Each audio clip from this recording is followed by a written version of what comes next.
Dzień dobry Państwu, witam. Hello, ladies and gentlemen. I would like to welcome everyone wholeheartedly at our subsequent debate of our association, Creators for the Republic of Poland. This is the seventh debate already that we have had together with a broader debate, European debate about the future of Europe. This is a conference which is happening mainly in Brussels and Strasbourg. Well, we would like taking this opportunity. Oh, this is the direct reason, but actually Europe requires reflection.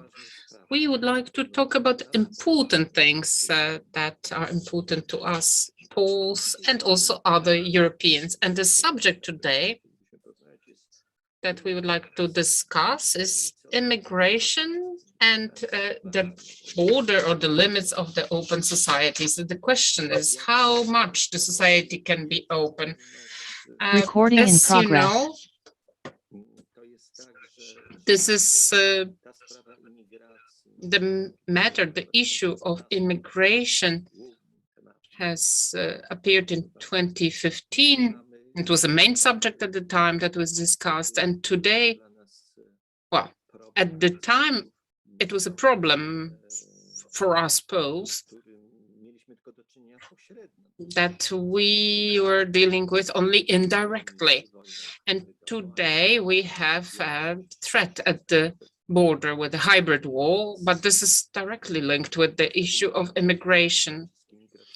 This has made us aware that the pressure, immigration pressure on Europe is also about us. And the question is how to react to that and how to react to this phenomenon. Is immigration an inevitable process, or does it have a positive aspect, taking into consideration some economic or demographic consideration? I'm sorry, there is a problem with the connection. Poles themselves also emigrate to other countries. In all countries of Europe, not only Europe, there are big Polish minorities. In Iceland, there are 20,000 Poles, so these are quite big minorities compared to the number of inhabitants. So we would like to talk about it and also about the capabilities of absorption, of integration, about the idea of open society. In the 90s, but not everyone has read Karl Popper, about how the ideal clashes with reality. Before I shortly present our guests, I would like to thank once again our sponsors, the strategic sponsor PKN Orlen, main sponsor PZU Group, and the sponsor KGHM Foundation. Without their support, we wouldn't be able to conduct our meetings, our webinars. We wouldn't be able to carry out this debate, which, as I think, should be carried out in this group, but also in the broader group. We have excellent, wonderful guests today. We have Professor Gunnar Heinzson, who's a sociologist, economist, demographist. Recently, Mr. Gunnar Heinzson has received a medal, Courage and Credibility, by the Congress Poland, the Great Project. The next panelist is Mr. Cezary Kaźmierczak, a publicist, entrepreneur, the CEO of the Association of Polish Entrepreneurs. The next person is Professor Henryk Domański, sociologist from the Polish Academy of Sciences, perfectly known to you all, I think. And we have two more foreign guests because I don't include Professor Gunnar Heinzson among the foreign guests because sorry, there are interruptions. We cannot hear everything. But from abroad, we have two participants, Madame Catherine Rosinski, who's a communication and language expert from France, and Mr. Nicola Procaccini, who's my colleague from the European Parliament and coordinator of our delegation, our fraction ECR in LIBE committee, taking care of the rule of law and all these things that are very important nowadays. I just got a phone call from an Italian journalist who was really asking me about what is happening insofar as the rule of law in Poland. She was very curious. I'll lead the first part and our discussion, and then the discussion with the listeners as usual. Madam Julita Wielczyńska will be moderating the discussion later, the Vice President of the Association of Artists for the Republic of Poland. So we're going to move now to the first panel, and we'll have just short interventions, just 10 minutes per person, each one of our panelists. The first panelist will be Professor Gunnar Heinzson, then Mr. Cezary Kaźmierczak, and afterwards Professor Henryk Domański. There will be additional questions afterwards resulting from your interventions, gentlemen. And again, 10 minutes each, and you'll have the possibility to comment on the interventions of other panelists. Let's start with Professor Heinzson, therefore, who's the author of a book, I think the Western Institute published it, about rivalry or war for talents. How do you perceive immigration? Is it an inevitable process? What are positive and negative effects of immigration? Should we support immigration, or should we in politics, also economic politics of the state? Professor, please, the floor is yours. Mam nadzieję, że profesor Heinzson jest z nami, tak? Heinzson is with us. You have your microphone off, Professor. You need to unmute your microphone. We can't hear you.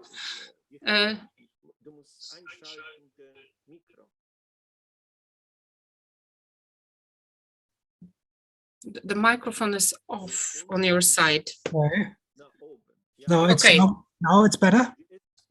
Ja, it's nicht better, es ist jetzt funktioniert's. Okay. Also erlauben Sie mir die Frage, allow me to answer the question the way I do answer it in the debate with some young ladies from Gdansk that are very verbal in their support for opening the border and allowing in who wants to come in. And I tell them, as long as you only want to open the border, you will get points for a very high level of moral superiority. But the moment you do open the border, you will receive accusations of cruelty and racism. And they look at me in surprise and anger, and they ask me why. We are the most moral persons in the world. Moreover, we are women. You are only a man. How could anybody dare to accuse us of cruelty and racism? They say it's very simple. Just let's look at the numbers. Right now that we are talking, 1,000 million people want to leave their countries and come to the United States of America or to the European Union. They also want to go to other countries like Canada, Australia, or Japan, but they don't allow them in. So they focus on a very few countries only. And if there would be a central power with the right to divide these 1,000 million refugees over the world, Poland would receive 60 million of them. Of course, these young ladies from Gdansk have never heard the number of 60 million before, so they become a little bit hesitant. They say, okay, 60 million, we are just 40 million ourselves, that's a bit much. But 6 million, maybe 6 million. And the other one said, it's even 6 million is a little much, maybe we should take 1 million. I say, okay, if you take 1 million or 6 million, you are in trouble. If you take 6 million, 54 million will ask, why are you pushing us back in the sea, in the civil war, in poverty and misery? Why do you just take 6? The same was 1 million. Why do you push back the other 59 million? And the next question is, why this 1 million? Why do you prefer them to us? Are they better than us? You are racist. So here you have the accusations, racist and cruelty. So if you help, you can never help enough because the demand for help is overwhelming. If you do not help, you are not visible at all. So the women tell me, no, if you don't help, you are really cruel and really bad. I say, this is not true. I have seen none of you in Warsaw in the front of the Chinese embassy or the Japanese embassy or the Korean embassy, that their countries do not take refugees from Africa or the Arab world. So these powers are protected even from your ladies, the most moral ladies in the world. You have no problem with them. Only when you start helping, the problems begin. You have to select and you have to reject.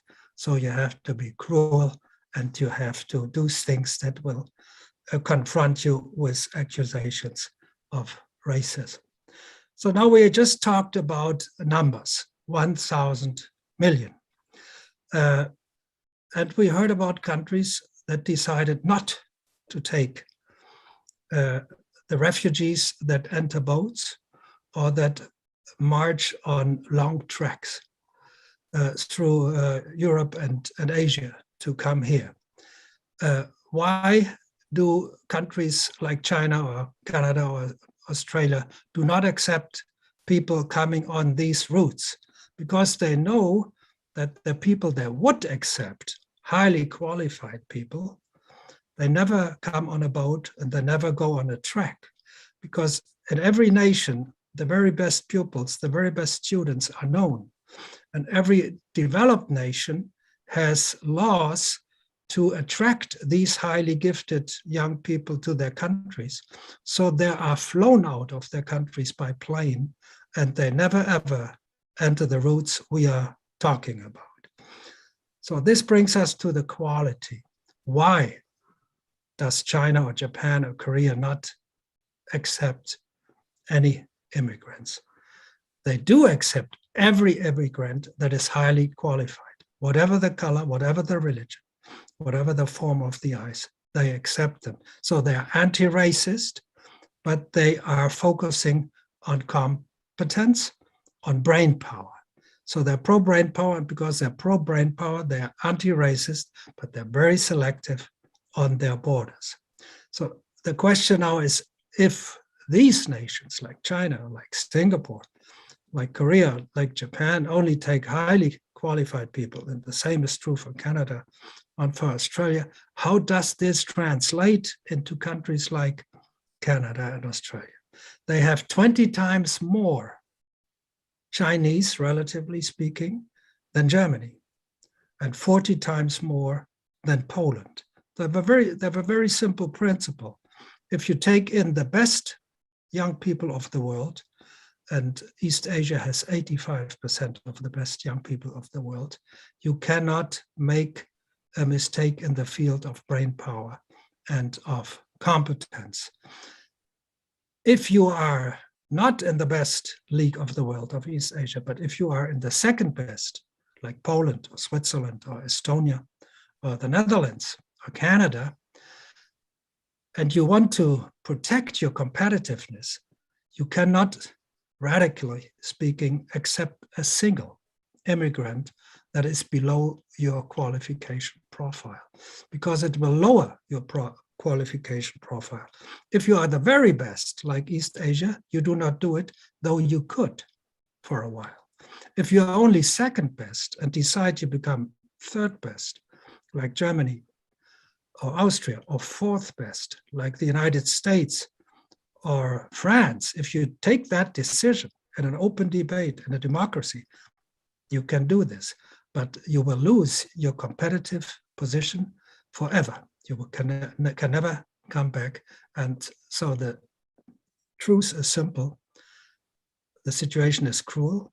There are hundreds and hundreds and hundreds of millions that want to come and have to be rejected. And those you accept, the highly qualified, are very scarce.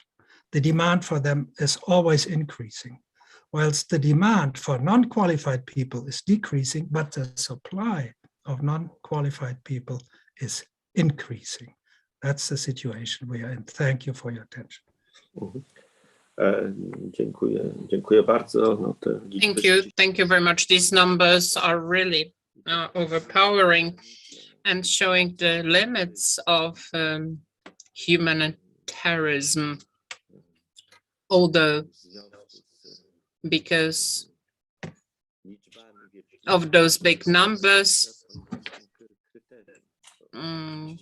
it's difficult to keep up with criteria. Well, the girl that talked to Gunnar Hansen, she was surprised, why shouldn't we take these people? Well, what, 60 million? Professor Hansen has also introduced this differentiation that we know from his books, Immigration of Talented People, and this, let's say, aware immigration policy that increases the brain power of the states that conduct such politics. Also, this leads to a drainage of brains. Poland for long periods was brain drained for many years. Recently, I saw a film in French television about Marie Curie Skłodowska. It's a pity that she couldn't work in a Polish laboratory. There was also this mistake made that it was said that women couldn't study in Poland. They shown the University of Warsaw, where Professor Henryk Domański is from. This was not a Polish university at the time, because it was not Poland, and Polish women had to study in France. But now the question to Mr. Cezary Kaźmierczak about the perspective of the entrepreneurs and how they see it, because I think that entrepreneurs employ very willingly foreigners in Poland, especially if we look at the streets of Warsaw. There are many languages, especially Ukrainian language, but not only. So do entrepreneurs, do they see this process of immigration, of the inflow, or temporary inflow or constant inflow as a positive process, or do they also see the negative effects of that, please? I'll start with general remarks and then I'm going to answer in detail. I believe that Poland that should ask itself two questions. One key question, actually. If we want to be one of the most important states in Europe, if we do want this, we need to have more people. I like, or I believe that we have to talk about immigration in the context of the big demographic policy in general. We believe, well, my community believes that we should strive to have Poland at the level of 50 million people. And one of the instruments I would like to stress is immigration. All tools in order to do that in a smart and safe way are in Poland. Poland can have as many immigrants as it wishes. If we will want to have 50 million, we will. Well, I'm not saying that we should do it, but with 73% of average European pay or salaries, we can achieve it. And we have all tools that enable to do it in a smart and safe way. I believe that Poland currently is carrying out a suicidal immigration policy, and this is how the entrepreneurs look at it. We, as entrepreneurs, carry out a Gastarbeiter policy, so we let people coming from Ukraine or Belarus. France pays a very high price for this policy, and also Germany pays a high price because this policy was applied in the 60s and 70s, which now has the effect of hostile approach to these states, especially in Marseille, etc. And what should Poland, in my opinion, do? I'm not talking about illegal immigration, of course. Illegal immigration, a wall on the border. If someone gets through, we put them into the plane going back to Iraq and they'll get a ban. They can never come back to Poland like Australians do it. But we are talking about legal immigration. I believe that we should set quotas. And of course, quotas for Ukrainians and Belarusians should be quite high. This is obvious, but in order for effective assimilation of newcomers from Asia, for instance, and there are more and more in Poland, people from Nepal, from India, modeled after UK policy in the 50s, there should be quota, but low, I don't know, 5,000 per year or 10,000 from a given country. Then these people are forced to assimilate, to blend in with the society, and there should be an immigration policy implemented in Poland to settle these people here with families. We should choose people who have families and children, because people with families and children are not as aggressive. Give them the right of stay. I remember when I got this right to stay, I was looking at things quite differently. There was this governmental project, and it's somewhere in the drawers with this card, white and red card that you get first for 3 years, and then it's forever. So if we want to do this, if we want to keep the current development and the current prices, without immigrants, the prices of some services would go up several times. This is the alternative. So in these difficult times, the immigrants from the Ukraine, they were saving us. In ZUS, almost 1 million Ukrainians pay the ZUS contributions, social security contributions. So this is about our place in Europe, because business today follows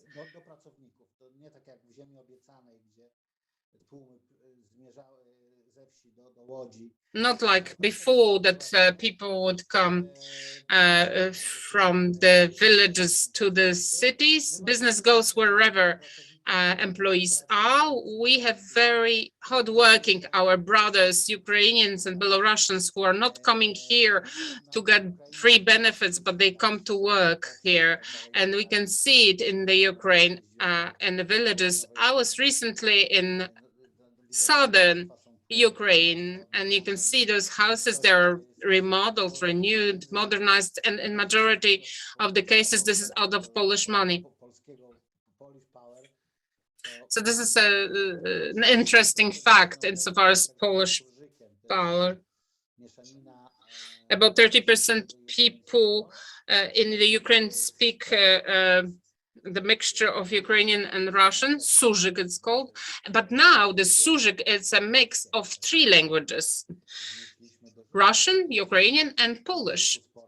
So many words are Polish. So entrepreneurs perceive this Gastarbeiter policy in a negative light, and they're worried about it because employees from the Ukraine, like all immigrants, Poles are like that as well. They're usually very good workers, but they can be taken for the simplest labor, because if we want more skilled employee, it takes 2 months to teach them, then they can work for 4 months and then they need to leave. I believe that this is a wrong policy.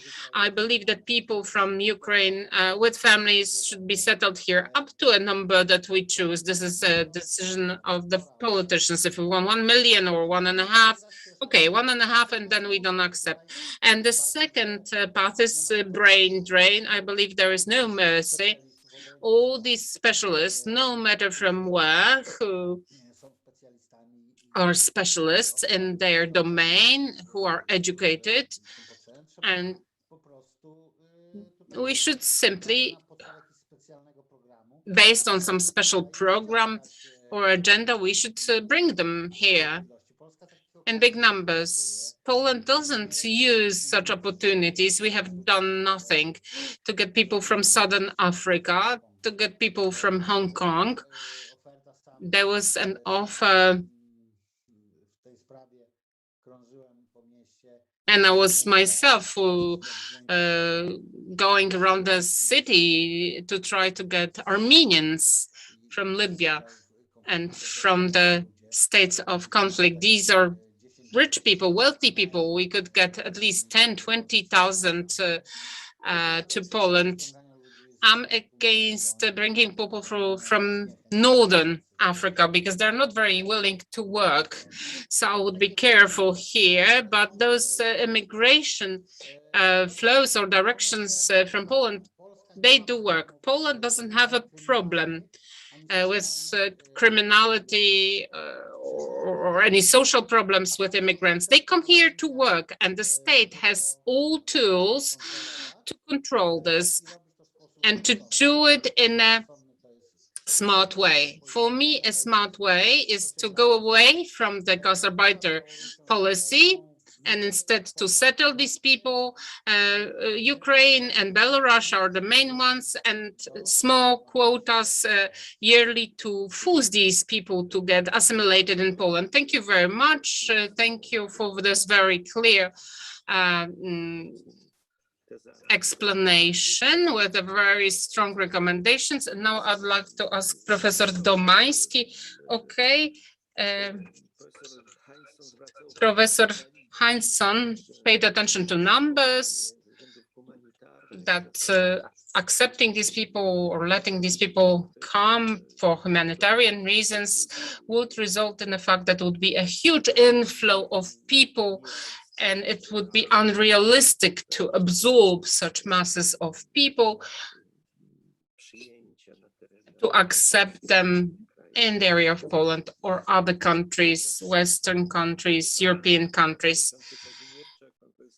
Mr. Kazimierczak was speaking about the fact that there is a need, there's an economic need for opening ourselves for immigration, but of course, limited in numbers. But I would like to ask you, Professor, as a sociologist, how much can we get open to immigration? What are the possibilities insofar as absorption, integration by the society? A long time ago, when we were learning sociology, there was a different dominating thought, and there was a talk about the fact that societies need to have a common models, cultural models or patterns. But Zygmunt Bauman says that societies are fluid, open, that they don't, that the cultural integration is not really needed. Professor, how do you see it? How do you perceive it from the point of view of a sociologist and theoretician and someone who researches these processes? Well, I look at it from the functionalities and perspective. What is function, that function, social functionality is good and dysfunctionally. Sorry, the voice is not very clear. And what are the borders or limits of absorption? You could empirically measure it looking at these objections in these countries and indicators in countries who are anti-immigrant. But just a few words. What are the functional aspects of migration to each country? We always refer to that it's the major, more of immigration, the more openness. So it's a value, it's worthwhile to be open other than close, rather than close. If a society is open, and then we say about immigration to a more affluent societies such as the EU or the US or countries, but where from this? It's worthwhile to accept immigrants because it's good for society, because you are on the street with internationally. It's a positive and functional thing to, for example, to evaluate Polish society or any other society. Openness, while accepting it's economically viable as well, as it was said, for various, provided that you accept people who are ambitious, talented. It's a regularity, and that immigrants are usually bolder or more entrepreneurial people, willing to take risk or more talent. Quite often with higher education, higher skills, you want to sell your skills, your qualifications. So meritocracy is higher. It's beneficial to the recipient country, provide on the condition that you've mentioned, Mr. President. Then further on, sorry, I have a strong feedback. I don't translate it word by word. We accept immigrants and we learn about different countries. So it's a value per se.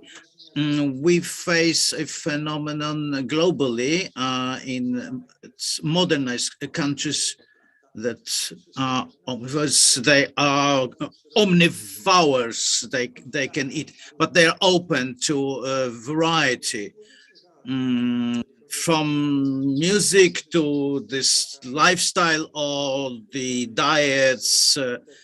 That's the same streets. You can see, you have a neighbor who can dress differently, who can eat different things. And it's worth to aspire to.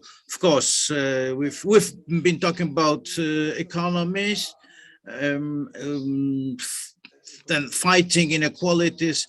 Well, these are what is dysfunctional? These are the following. First of all, migrants, depends on the migrants who are from, but for example, in Poland, you have problems, we may have problems with those from the Middle East, so we've had the problem in the EU since 2015, the clash of the cultures. Mr. President has said that you have to accept and assimilate. You cannot manage assimilation or order. Assimilation is a double-way street. There are certain limits to its. Research shows that full assimilation within 1 or 2 or 3 generations is impossible.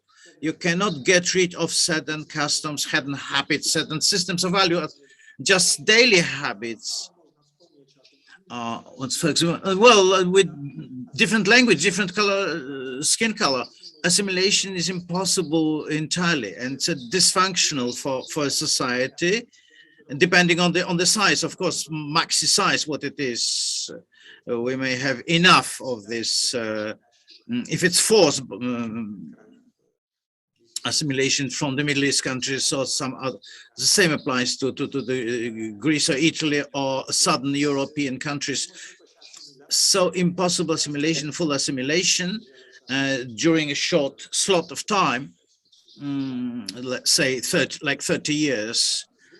On the other hand, it is obvious that we know that part of immigrants want to preserve their culture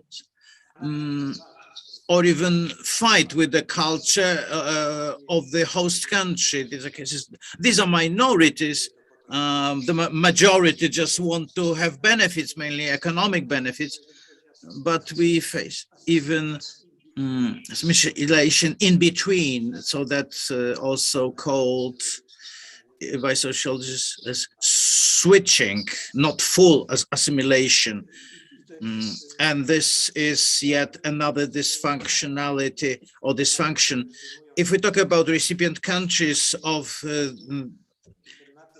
if that inflow is from different races, different cultures, clearly different religious, different values, so it's different fears that can translate, as we say, that different religion like Islam, for example, the Muslims will come in big numbers to Poland, then they will begin to fight with Catholics, for example. It's a hypothesis, of course, we haven't faced it, but in other countries you can observe it already in Western Europe. So this is that kind of fear or reluctance, or generally speaking, reluctance. One of the sociologists, an immigrant to Sorokin, called culture of mentality of a tourist, one who emigrates or wants to settle down, let's say in Poland, for example, but some of them we know that they want to treat Poland as a transit country while going mainly to Germany or some other countries, to Western Europe. So this mentality of a tourist is something that destabilizes, creates chaos. So the criteria of sociological values like social stability, stability of society, the need of social integration are the overarching values that determine the fact that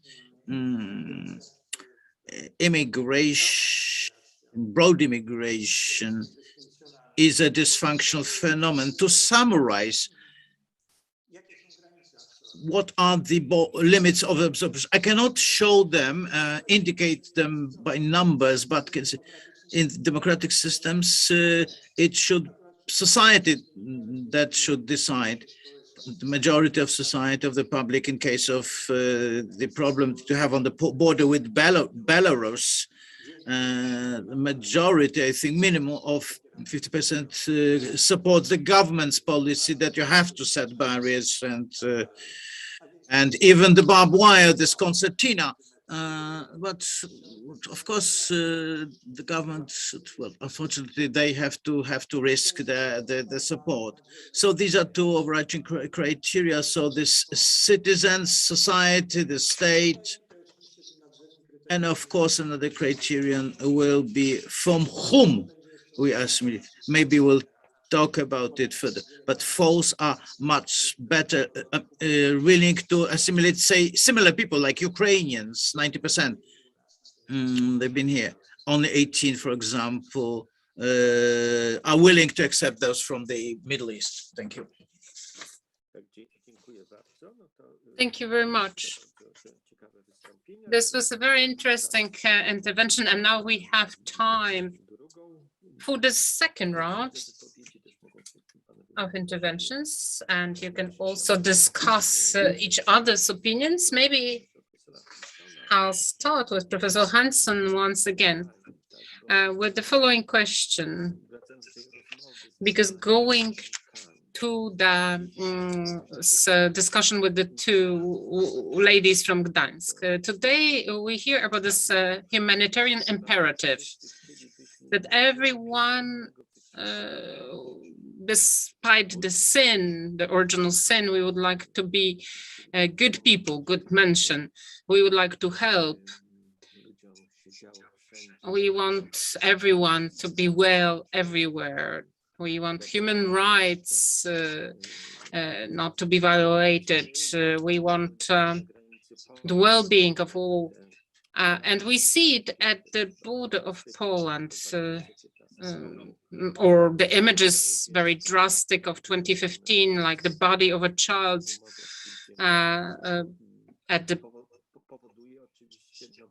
coast of the Mediterranean Sea. This, of course, results in very strong emotions and feelings. So there is this humanitarian imperative. On the other side, there is the reality, which brings the humanitarian approach to a hypocrisy, because we cannot help everyone. If all people are brothers, then no one is a brother. If we say that all are equal, all people are equal, yeah, all are equal, but they are not all equally important for us. Someone from our family is undoubtedly more important for us. These are all the things which are not politically correct. So how to put together this humanitarian imperative, which is an element of political doctrine of the EU or the European Union, with the thinking or with the realism that you talk about. Professor Heinzson has talked about differences, for instance. There are people more intelligent and less intelligent. The more intelligent, who are better in math and physics, well, we should let them in, and we should stop others if we were reasonable. But this sounds very, I don't know, sharp. I don't know. Well, an MP couldn't ever say it in a plenary session, because there would be a very severe reaction from their colleagues. So what to do with this differentiation between reality, our possibilities, the fact that people are different, also insofar as how hard they're working, what are their talents, wills, their customs. So how to put it together, this realness with the imperative, with the humanitarian imperative, with the humanism, which is pretty much an obligatory political doctrine. Okay. And I'm speaking to Professor Heinzson now. Are they controversial? Are your opinions controversial? When we look at the last 500 years of history, they were dominated between 1485 and 1945 by Europeans. They had conquered 90% of the world, and they could only do so because they had increased their population between 1470 and 1914 from 50 million to 500 million inhabitants in Europe. Although all through these centuries, there were wars and epidemics and whatever, but whoever died was replaced by 2 or 3 newborn. That was the power of Europe, and that came to an end around the 1920s. The 1920s were the last decade that the European colonial powers could crash colonial rebellions with their own boys. They could send out armies of French or English. Of course, they also used mercenaries inside the colonies, but they could still do this with their own boys. And after 1945, they soon fell below netto reproduction, below 2.1 babies in a woman's lifetime. The first country to do so, of course, was Germany. In 1920, we fell below 2.1. What we did not know then, and what led to the policy Mr. Kaczmarczyk pointed to, is something that Poland was saved from, not because Poland was smarter, but because Poland lived in a different system. So what we learned in Europe was suddenly many companies were no longer profitable, especially mines, steel mills, agricultural branches, were no longer profitable without cheap labor. And what happened was that the companies dominated the immigration policy, and they received the low salary workers. And so the bankruptcies were delayed a little bit, 10 more years. The mines were open, or the steel mills were open, and then they went bankrupt anyway. But the workers had now turned into settlers with children and grandchildren. And from the very beginning, these were low skilled people. And the clearest sign for this was Canada, behaved the same way. The Immigration Institute of Canada was the Ministry of Mines. So if the mines needed workers, the nation imported them. And in 1970, at the same time as Australia, they changed this policy. And if an entrepreneur from Canada, I lived there for 10 years, asked the immigration authorities that they needed a welder, the immigration authority that, no, you will receive an Egyptologist. And they said, are you crazy? He said, no, I'm not crazy. An Egyptologist will be able to learn to become a welder, but it's not the other way around. So what the government did, what was called by Karl Marx idealer Gesamtkapitalist, ideal total capitalist. So the nation has to think differently from the entrepreneurs, because the entrepreneurs are temporary. The nation should be eternal. And so that's why the nation should lead. Now back to the problem of differences. If you do it in a proper way, you will force the other continents in which there are no chances. We are talking about 140, 150 nations that have no chances to compete in the international economy. They have 800 out of 1,000 children worldwide. They have 800. So these 800 have no chance. So what would they do? What would they have done before 1945? They would have gone to war against each other.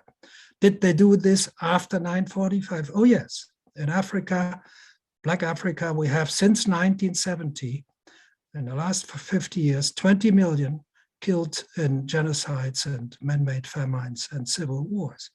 It's a very high number, but don't forget that Europe between 1914 and 45, just 30 years, managed to kill 60 million. So a much higher killing quote than Africa has now.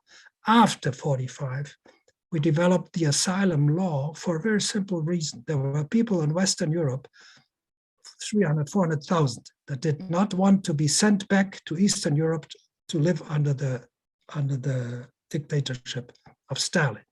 So this was the origin of the law. And when the law was made, nobody thought that the 300, 400,000 would turn into a billion, and up to 2050 maybe into 2 or 3 billion.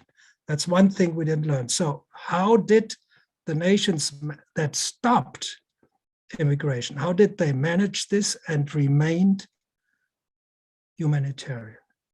Very simple way.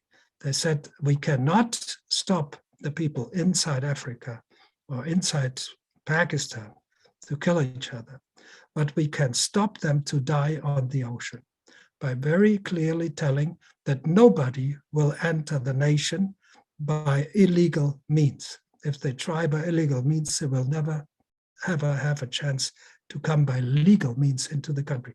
So when Australia passed Operation Sovereign Border in 2013, within 1 year, the number of illegal smuggler boats decreased from something like 2,400 to a handful.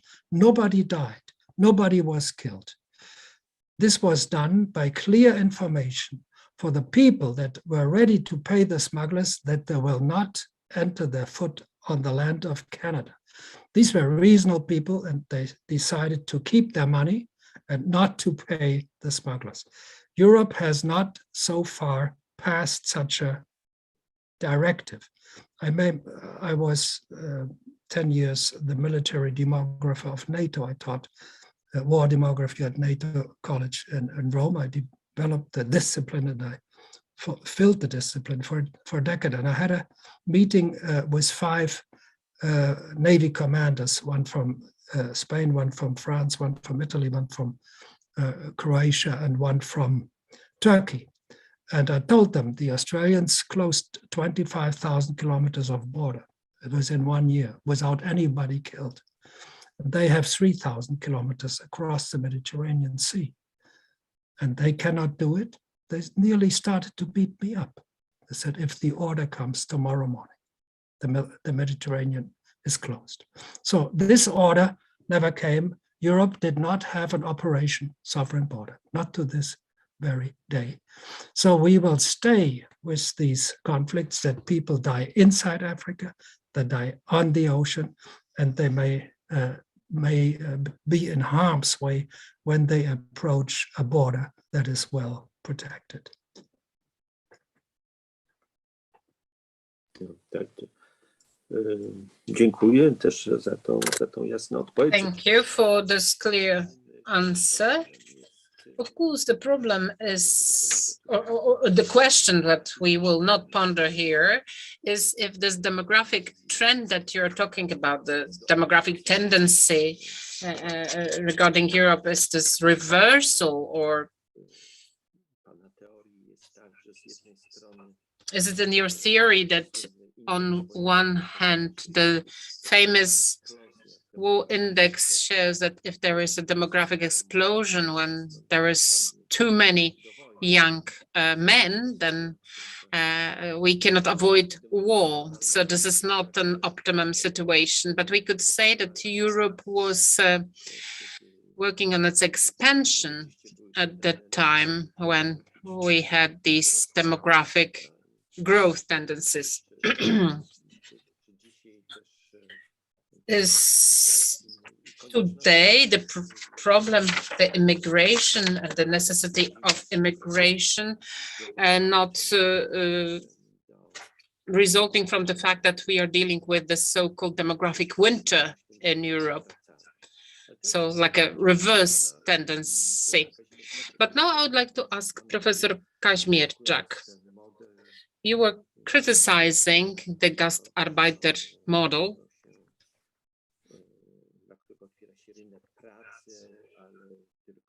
the fact that the labor market is getting open, but just in a temporary manner. But if we look at Germany, Germany had other immigration policy that was not really discussed or not believed to be immigration policy, meaning bringing people to Germany from the former German borders before 1939. So these people were no longer ethnic Germans, but it's said that about 800,000 Poles went to Germany in the 80s. If we look at this group now, we could say they didn't have any barriers, legal barriers. They were just receiving citizenships. They can also keep a Polish citizenship. That was interesting. But they were able to get various type of support, language courses, helping them to adapt. Although very often it was just one family member who actually had German origin, German roots. But it was very effective policy, in my opinion, because if we look at the second, third generation, these are extremely loyal German citizens. even if they are dealing with Polish matters as journalists, scientists, writers. This loyalty,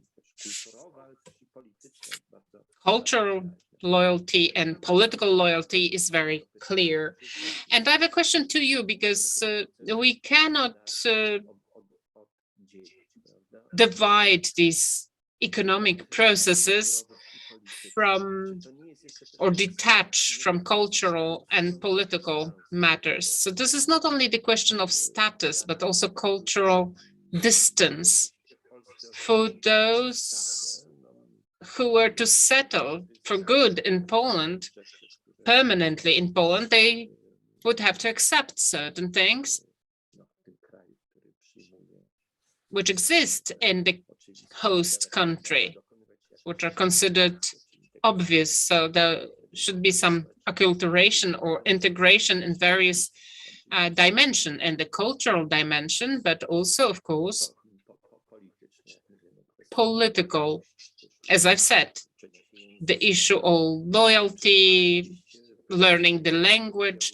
In case of Ukrainians and Belarusians, they very often also have Polish roots, so this is easy.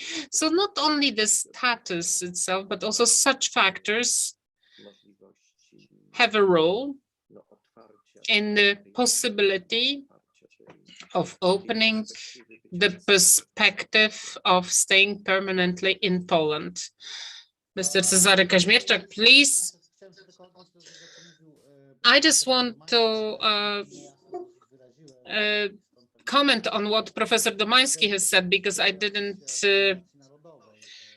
maybe express myself clearly. I don't postulate national assimilation. Forcing people to do that is immoral, but social assimilation, in my opinion, in small numbers that I believe that we should accept from various countries, are in order not to create ghettos. So these people live among Poles and not in their closed communities. So thanks to this assimilation, they will not feel Poles, but they'll feel the citizens of our country. And this is very important.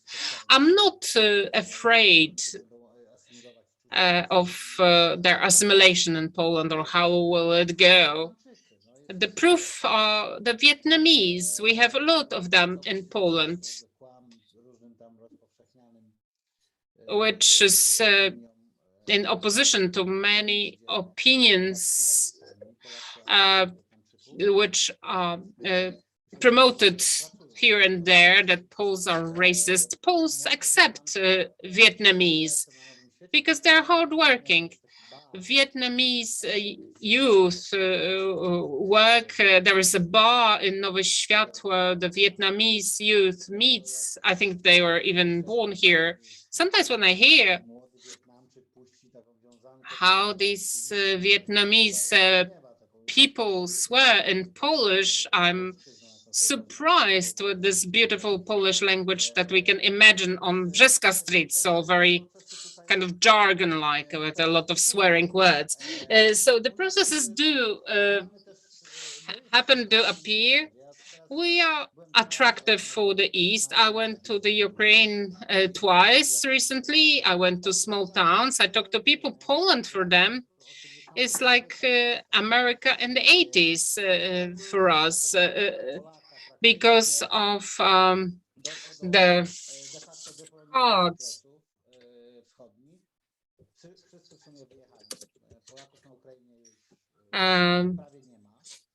The card for Poles, everybody left the eastern borderlands, the so-called Kresy, the majority left for Poland.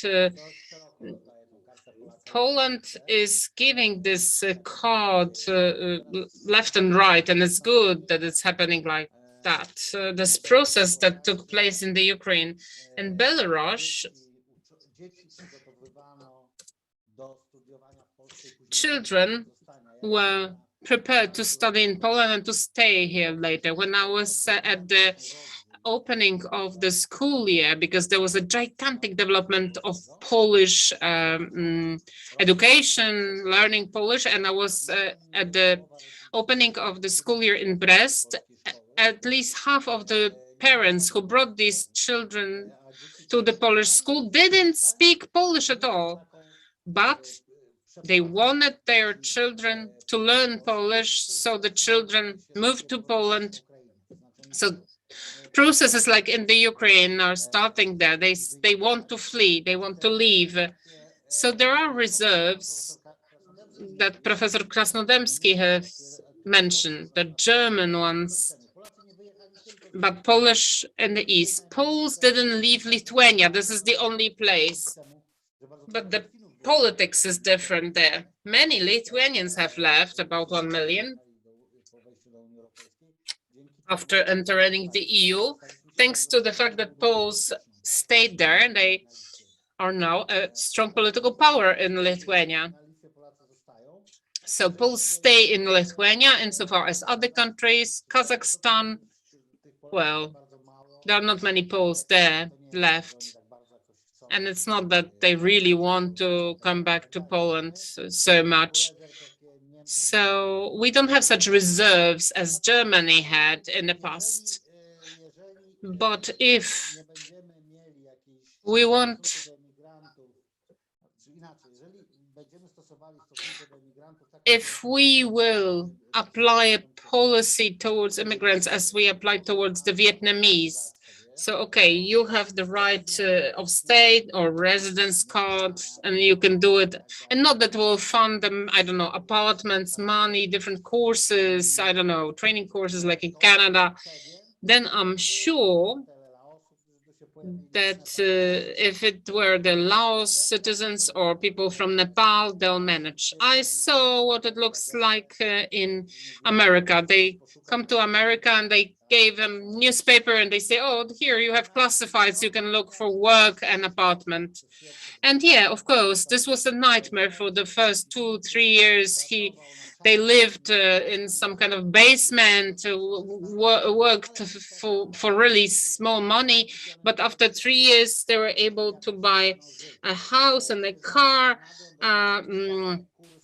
Going to Canada, they would get apartment courses, some social benefits. And after 3 years, they kept just living off the social benefits and kept learning English. So I think that for sure, this very tough policy towards these people so they can manage on their own, not investing the money of the taxpayer. Like in case of the Ukrainians, the Polish taxpayer is not spending 1 penny.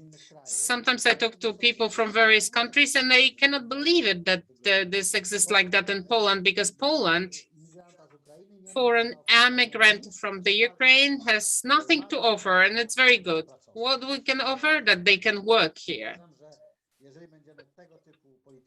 And I believe that we continue with such policy with small quotas for each country, lack of any support for these immigrants, besides, of course, allowing them to stay here and work here, we can achieve our economic goals and they assimilate. For me, a wonderful observation. I go to this bar on purpose. This is kind of like a lunch bar, just to watch this Vietnamese youth. Actually, they're already Polish because they go there with Poles and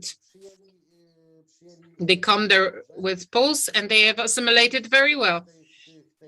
And it seems to me that among the Asian states where people really want to work, they look for a better life, but not because they'll get social benefits like in Germany or Benelux or France, but because of the fact that they want to work, they want to start their own companies, or they want to work for someone to have a better life. I believe that within the political decisions, insofar as how many immigrants we want to accept, I believe that we should do that with all those reservations that I've mentioned. Thank you. Thank you. And I've also encountered a group of the Vietnamese in a plane when I was coming to Warsaw, and I was under great impression of how good was their Polish language, how they would behave like Poles. So this is really a positive example. But now because I want to make the situation a bit more difficult, I would like to formulate a few arguments insofar as the openness społecznego. Mamy ten argument profesora Hańzona, prawda? So we have Professor Hansen who talked about the numbers. There is the argument about the social distance. Is it a decisive one or not? About the perspectives, how much the immigrants should be helped. But I would like to say something else. Well, usually in classical studies about integration or assimilation, we say that there are different levels. The first one is economic level. Someone is on the labor market. Someone can find work, then they can really support himself and their family. Then there is some social integration, meaning that he's not steering away. He's not in the not behaving in the wrong way. And then the cultural integration, when you learn a language without the accent, but also there are certain customs. I think that in Germany is when someone watches Tatort, there's a criminal movies on Sunday on TV. So when someone really knows popular culture. But we also speak about political integration, that in the end, this is the issue of identification with the community. And at every level, there are some problems. Let's speak about the last one. This is more difficult because our societies are closed in a way. There are certain political community with traditions. When I asked my students who had all German passports and they were from various countries, Poland, Russia, if they identify themselves with the German history, the Holocaust, the Third Reich, and the feeling of guilt, which is one of the elements of political culture of Germany, they said, of course not. Today, before yesterday, there was a huge discussion about the anti-Semitism in Germany, the new anti-Semitism, the Arab anti-Semitism. I think that this is different. This is a bit shocking for the generation of Gunnar Hainzon, because suddenly it is brought back on different bases. But the phenomenon, which again, well, counteracting it was within the constitutional principles in the past. And the example of the footballer, Turkish footballer Özil, who was the national hero of Germany, until he didn't show that he's very much supporting the president of Turkey. He said that these are racist attacks, and he ended his career in the German national football team. But now I have a question to Professor Henryk Domański. Social life is a game of, or a play of differences and similarities, openness and closeness. We close our house and we leave. We set certain limits. Some time ago, I remember during the crisis 2005, there was a talk about the territorial imperative. Even John Rawls said people have the right, the great theoretician of liberalism, to protect their territory. As nations, we are territorial. We expect some loyalty. There was also an interesting speech by Angela Merkel, who said that the chancellor is treated as a citizen of the third category, because they say that her biography is from the DDR. So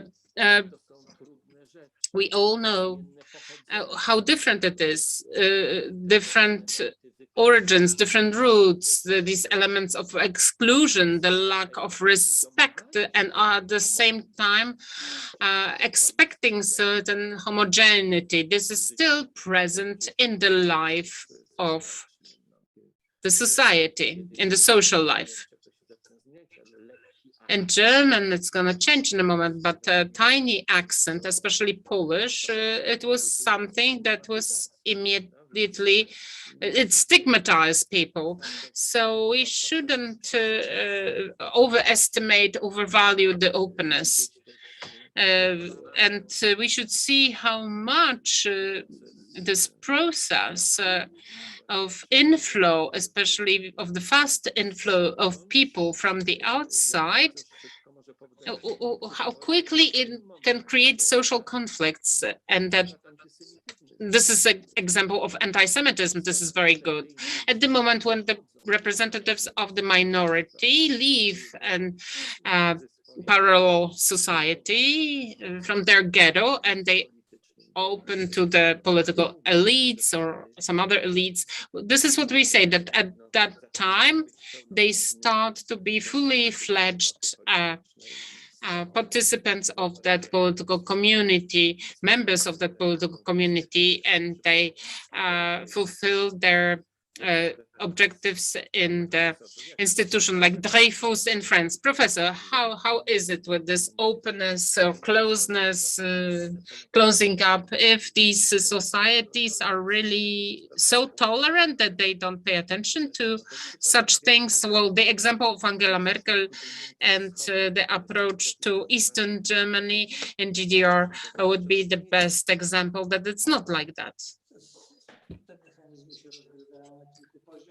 Well, it goes at different levels. One is that of objective differences in the skin color, for example. You cannot eliminate those. We have to be aware of that. Well, seeing people of different skin colors in Warsaw and any other city, that triggers certain reactions or responses. The language is a second thing, but at the basic level of a high level, is that of the awareness of perception and evaluation of differences. They can be like functional or dysfunctional. They can be regarded, or they can be demonstrated on both sides.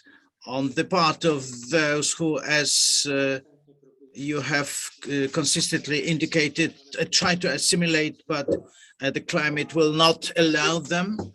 If we assume that they want to assimilate, it's not always true.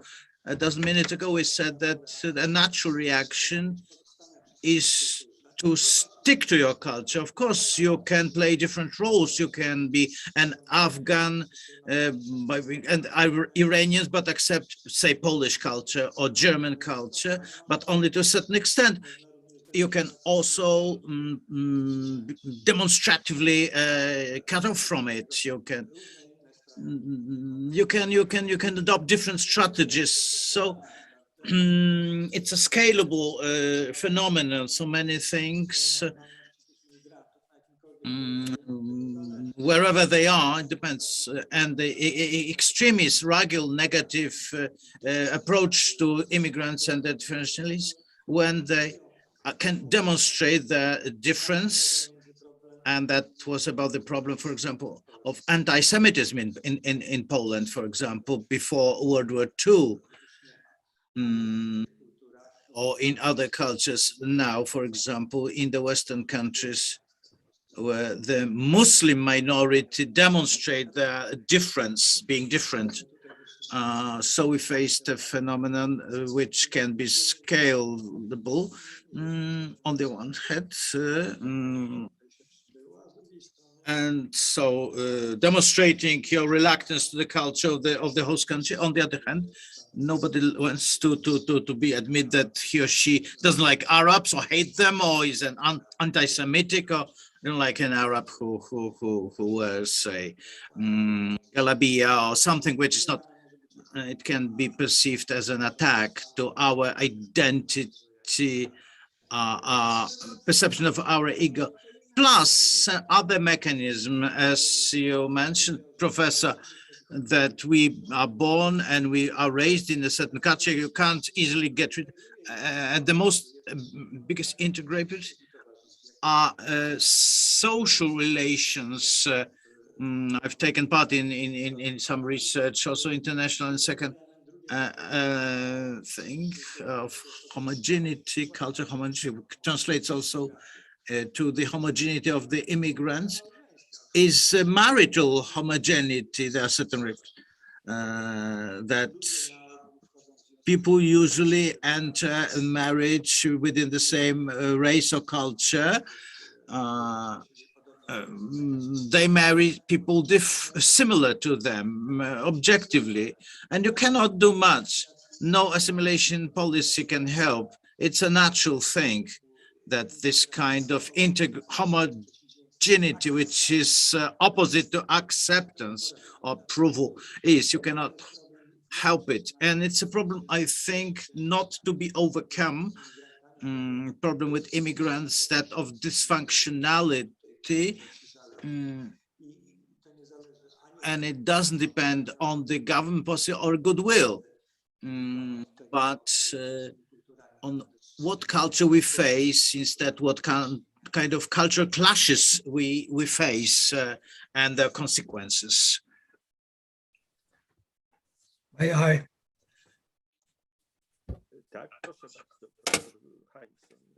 May I add one aspect, that is the immigration of intellectually superior people. Of course, I speak of Chinese, Japanese, and Koreans in the United States. And the most recent SAT university entrance tests, out of 1,000 Asian students, 390 were top in mathematics, 390. Of whites, 90. It's enormous, 90 to 390. So the Asians are a minority of 5%, but it's obvious that the top positions in a nation, in politics, in culture, and in science are always only occupied by the best 5% of the nation. And we will sooner or later, I watched this also in Canada, of course, we'll sooner or later see that the elite of the United States, of Australia, and of Canada will be Chinese. And they have a reputation for not easily integrating themselves with anybody else, not because of racism, I would like to add, but because of a kind of intelligenceism. So they believe it's a waste of time to pass your day or your week with people that cannot teach you anything. It has anecdotal in my life in Toronto, mostly with Jews from Polish origin, Ashkenazi. So Ashkenazi, they are sought out by Chinese. They want to meet them. They believe they can teach us something. Does not mean that they integrate with them, but it's obvious that this level of superiority will cause a problem. And we have the first voices. It's a fine book out, Canadian multiculturalism in Canada, because I basically observe Poland and Canada. Canada is the most important country. It has 200 ethnicities on Lake Ontario or in Toronto, and they call themselves post-national. But we will see if this will go down without friction, if I would say in 15 years, all the elite positions will be filled by people with Asian faces. Profesor Domański chciał jeszcze do tego, tak? Chciał pan. Professor Domański. Professor Domański wanted to comment something. Professor, I think that you said that you wanted to say something. Yes, I just wanted to be more specific.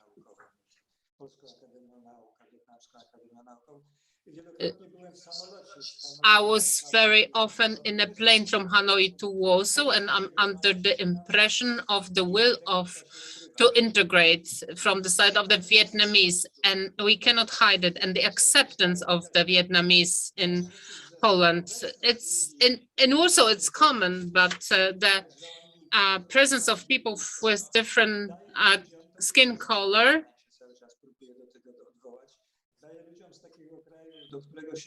gives them the feeling of superiority, if they declare it or not. In this sense, this is functional. We could say that such a presence strengthens this feeling. I don't say that this is for all Poles, but for some Poles for sure, when we look people with dark skin color, for instance. Well, I wanted to answer that, yes, it's true. Our corrupted nature makes us like to feel better than others. And two skeptical comments to Professor Heinzen's. I'm charmed by the fact that you believe that the best ones and the smartest ones are the ones in power. My experience with the political class, especially in Brussels, do not confirm that. I look at the Brussels commissioners from up close, and I would say that they're quite average, conformist. Intelligence is something which is a problem in today's life in Europe.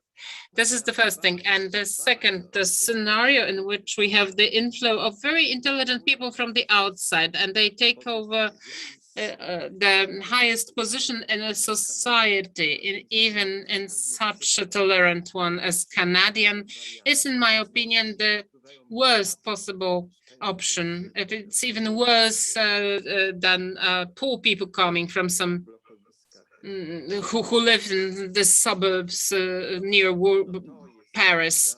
This is something, as we all know, well, the elements of anti-Semitism of a certain type had this element. The fight with plutocracy, German anti-Semitism, had precisely such an origin in a way, right? It was about entering the German elites. So it's not a good scenario. I think if in future it would turn out that all the most important positions in Poland, both in science and politics, were given to people of Vietnamese origin, I think that there would be some negative sentiments. Just one word, insofar as feeling better. I was surprised because they wanted to give me vodka everywhere. And only after a few days, we realized that they are convinced that Poles are poor, that we are very poor, and they need to give us vodka. They need to somehow cheer us up.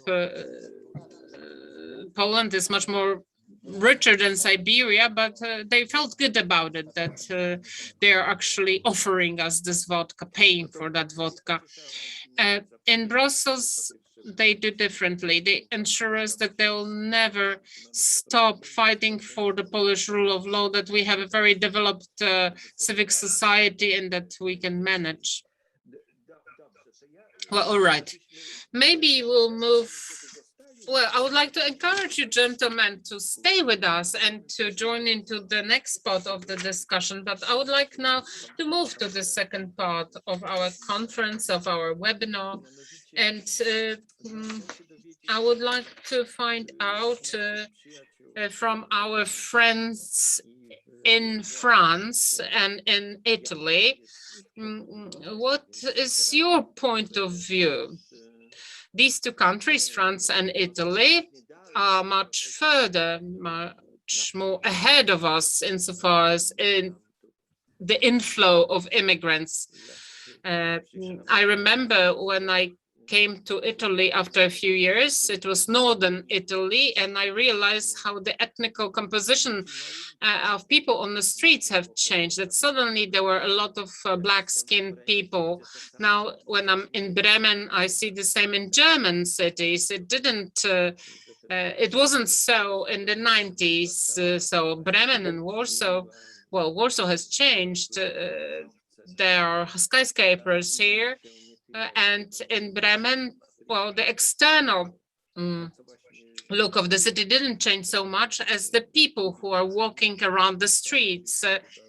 which of course will have an effect for the city itself and its functioning. So now in the second part, I would like to ask for 10 minutes interventions. We'll start with Madam Katrin Rosinski. Also about your experience, why in France this problem of migration and ethnic and religious minorities has become the main political problem. We know that the candidate for the president, who is becoming more popular, Eric Zemmour, is speaking about it quite often and gains popularity because of that. And the Minister of Foreign Affairs in the first Macron government said, or created by the Macron, said that Recording stopped. that we live next to each other, but most probably we Recording can in progress. stand face in face. So this is a situation that I've heard about from many French people, that there is a deep conflict. Is it true? How did it happen? And is it true that France has such deep problems with immigrants? Please, I give the floor to Madam Katrin Rosinski. Halo, coś mamy kłopot chyba z połączeniem.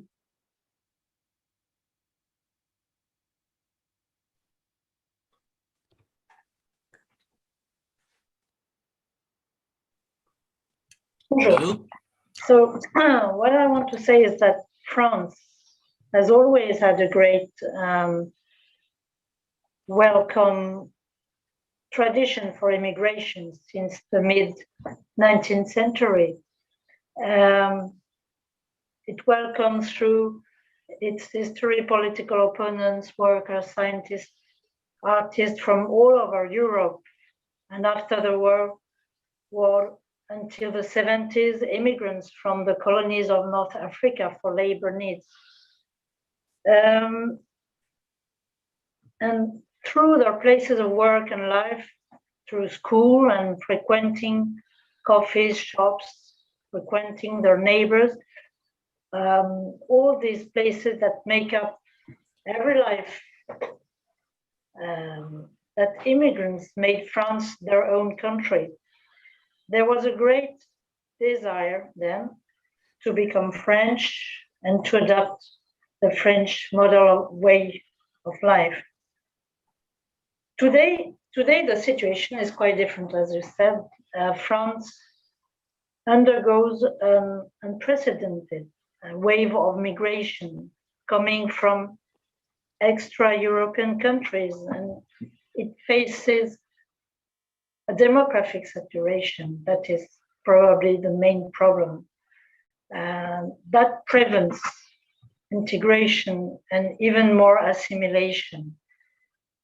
That's the main difference, as it was in the past. In addition, these populations are far removed from the European and Judeo-Christian tradition. Sometimes we can see that this population are even hostile to our way of life. So I would like to give you some numbers, which are that every year in France, 275,000 immigrants enter the country. This number is the population of the town, about the population of the town of Nice. So you can imagine that every year a town of Nice is coming in the country. In addition, you can add 1,000 people who are asking for asylum Among them, 80% is non-suit. The demand is rejected, but most of them stay in France.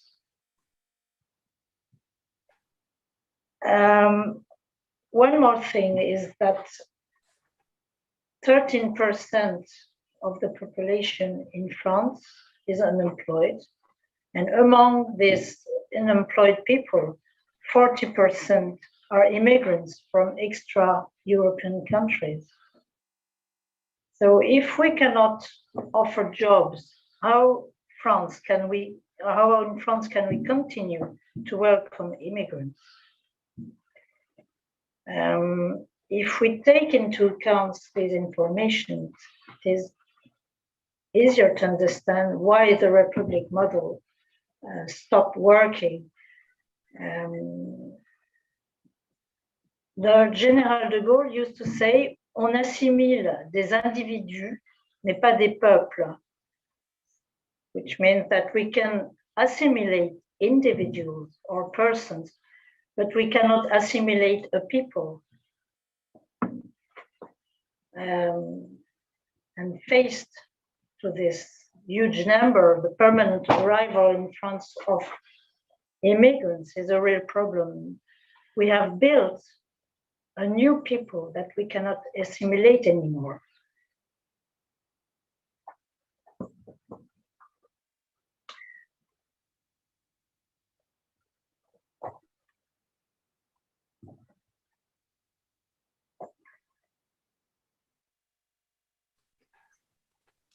Okay, so maybe now we go to Italy, to Nicola Procaccini with the same question actually. How is with the migrants in Italy? Jak według pana wygląda sytuacja? What is the situation, in your opinion, Nicola Procaccini, with immigration? How the Italian society perceive it? Is it similar to the situation in France or not?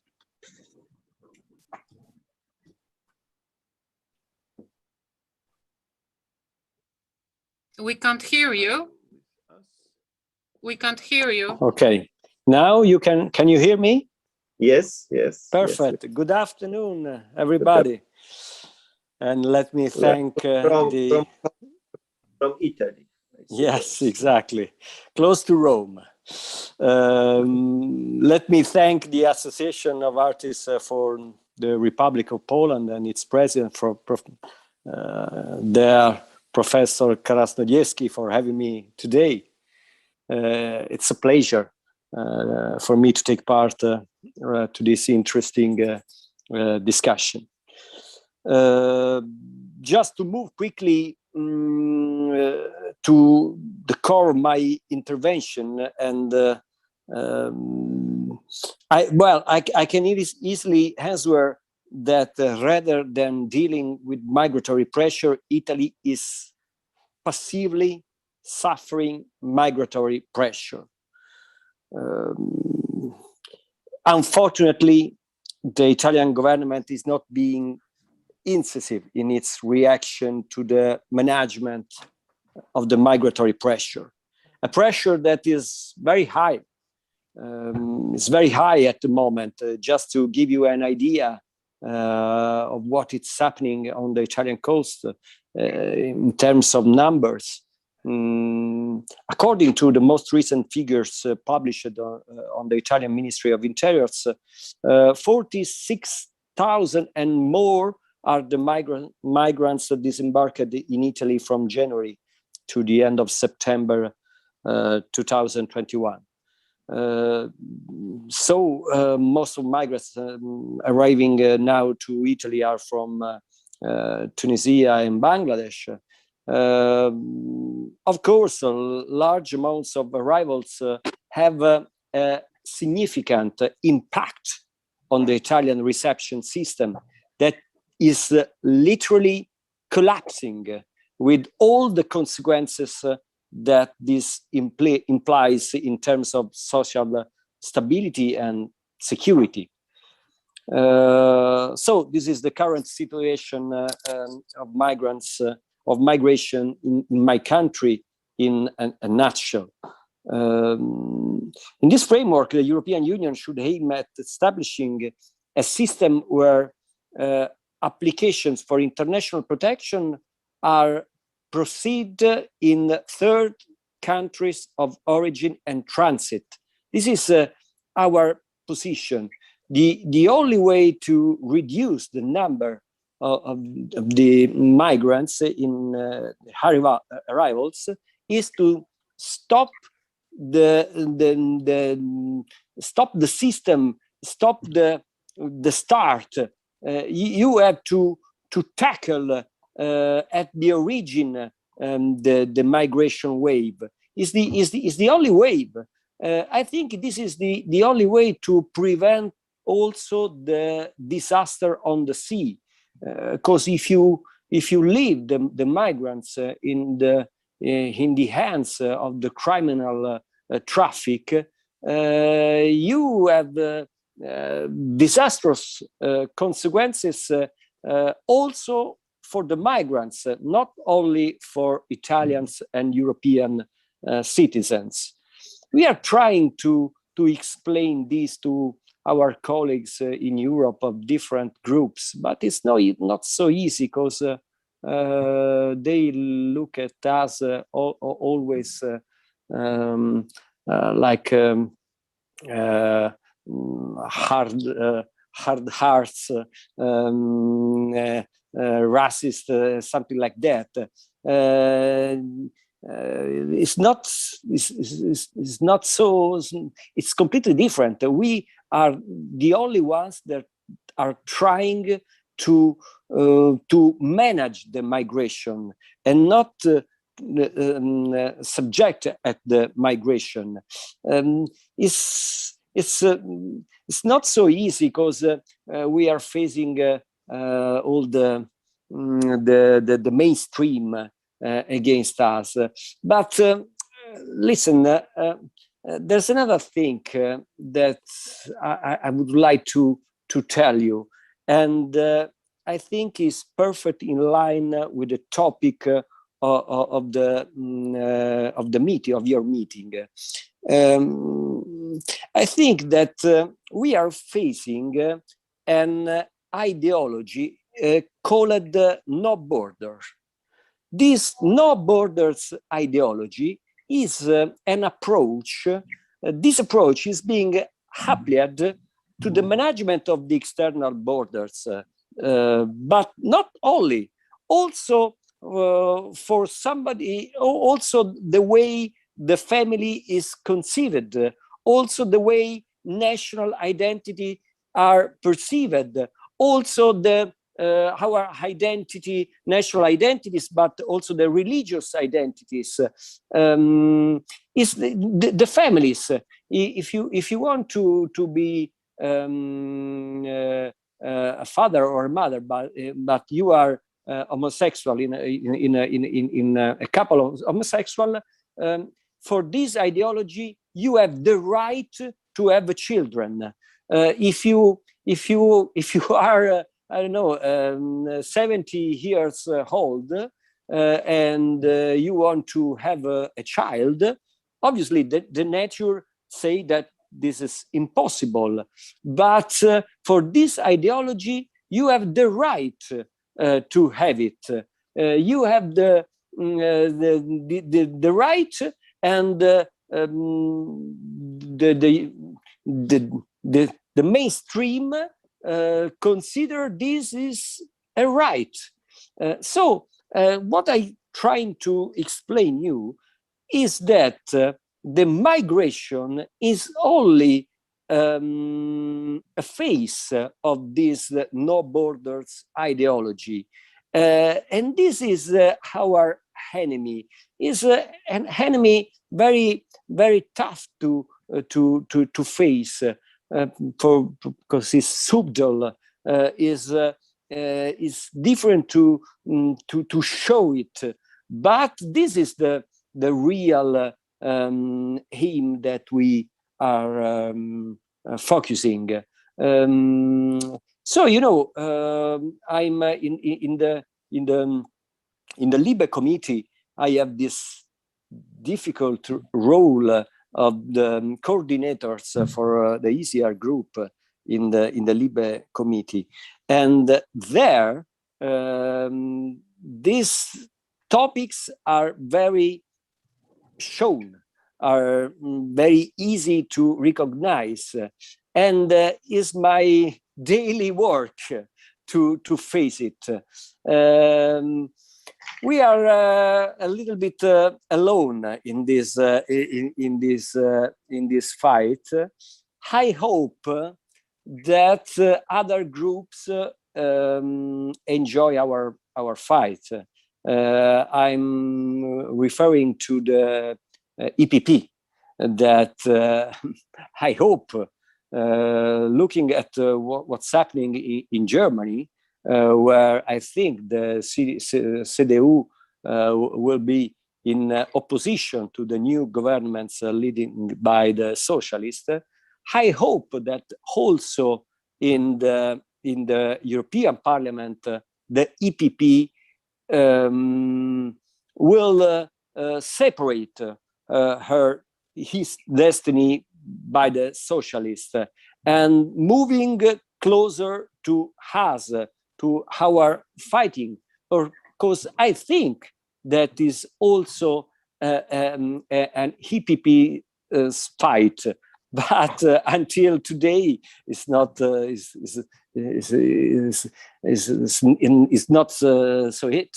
It's completely, the EPP is completely flattened on the socialist position. So this is the I'm trying to explain you what my point of view in a general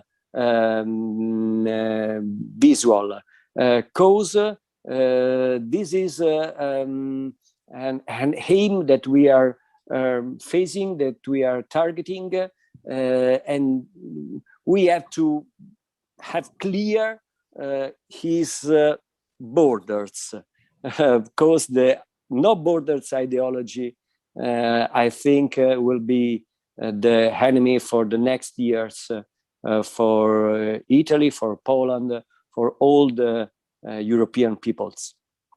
And may I have additional questions, because you are rightly pointed out that that it's this immigration problem is a part of the broader ideology, Exactly. humanitarian ideology.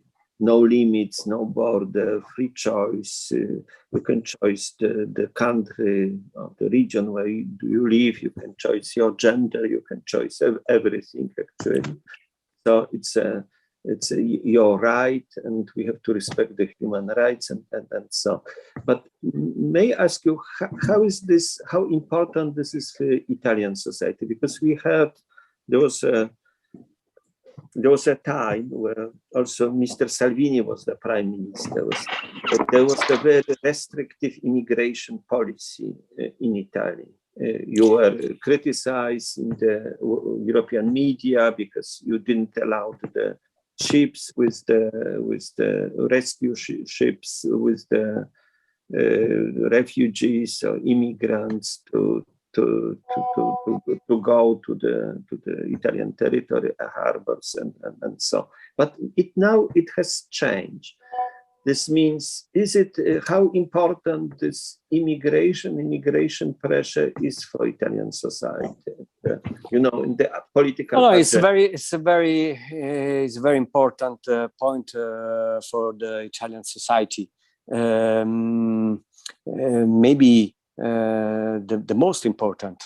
Obviously, now the COVID is changing our agenda in each country, but in Italy is still the main problem for the Italian people, because our cities are full of these migrants that are completely alone in Italy, and they are moving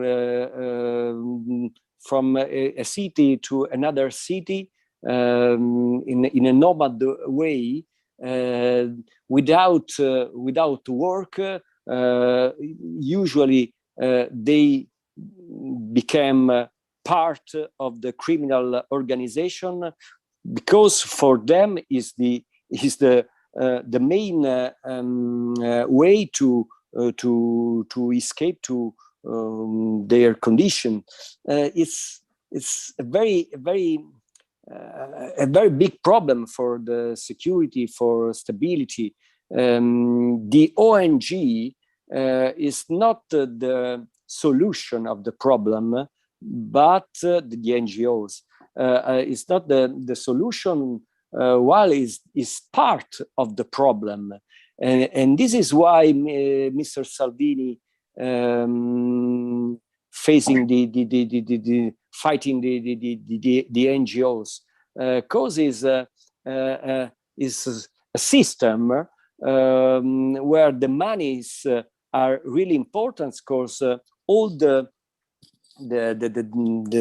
cooperatives that working with the migrants manage a lot of monies. A lot of this money came from European Union.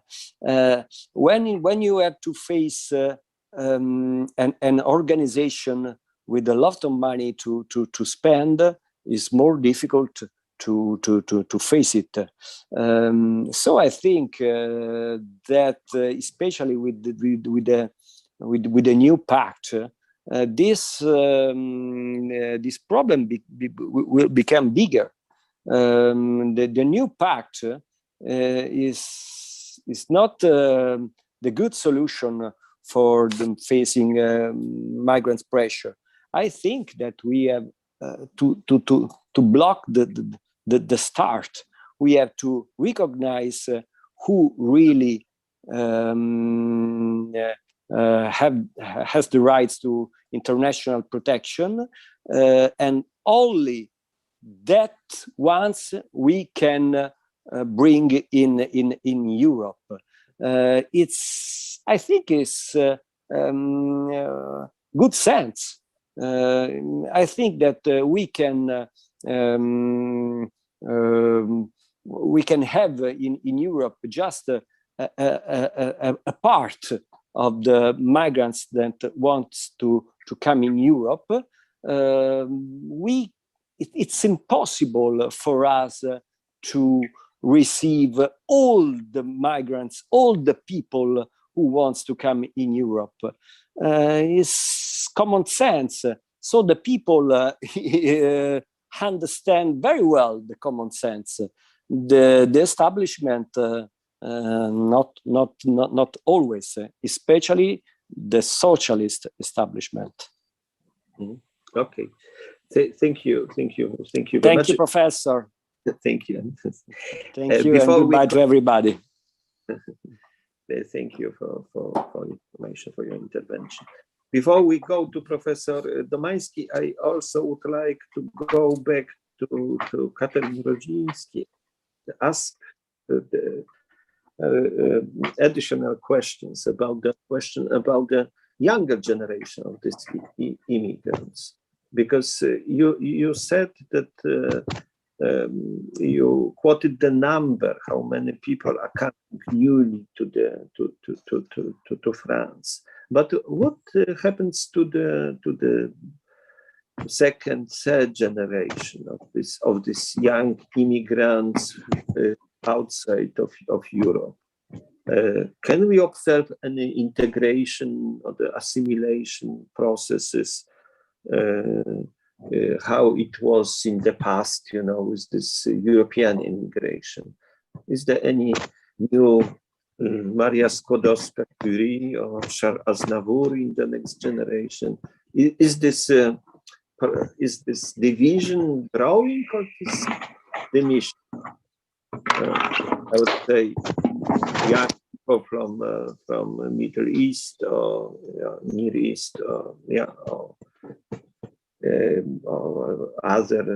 other countries, Turkey, for instance, and how is it in the generation, let's say, of youth, which people who already were born in France, educated in France. Are they French now or not? I mean, in cultural sense, or in the questions of political loyalty, identification with France, and so on.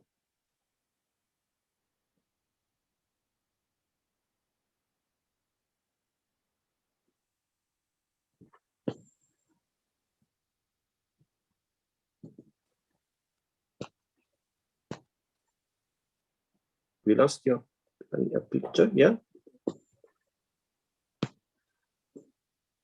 Hello, czy pani?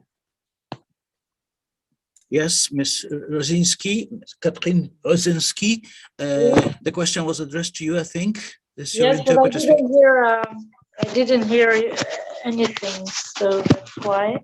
Okay. I didn't hear the question. I repeat Sorry. what is about the next generation, with the generation of Hello? the people? What is about the generation of the young people, of the people who, also the children of this second generation, who were born already in France, or we lost probably connection.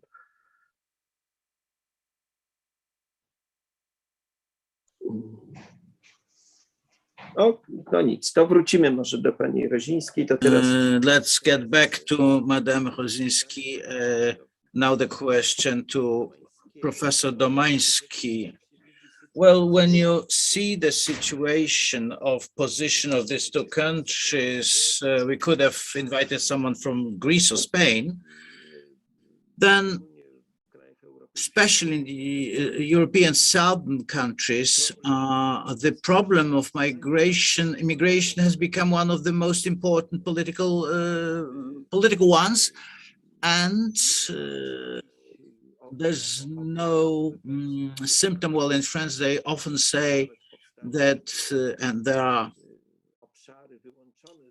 excluded areas from the Republican jurisdiction there, but there are no symptoms that in the next generations, I think, there will be, or there is approachement or integration or assimilation, but instead, well, on the contrary, it's the French who have the feeling as if they were losing control or be pushed out from certain areas, that geographical areas, but also town districts that they lose. They cannot set the course where France develops culturally as well. So, is this a perspective that we have to assume for the future for Poland? What do you think, Professor? Well, nothing indicates that something like that would be. Poland is comparable to France as far as affluence is concerned. I think the economic factor is the biggest magnet attracting people.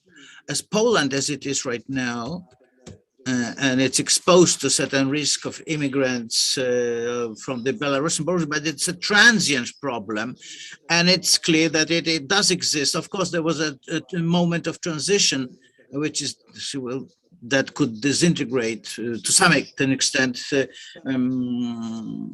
Well, but if we talk about now and to feel threatened in Poland by creating such enclaves, we have other ghettos, but these are cultural enclaves or ghettos, exclusive. In the social hierarchy, we have a category of called people who live in the blocks of flats. They demonstrate the separate nature, but like exclusive ghettos to be created, or a minority.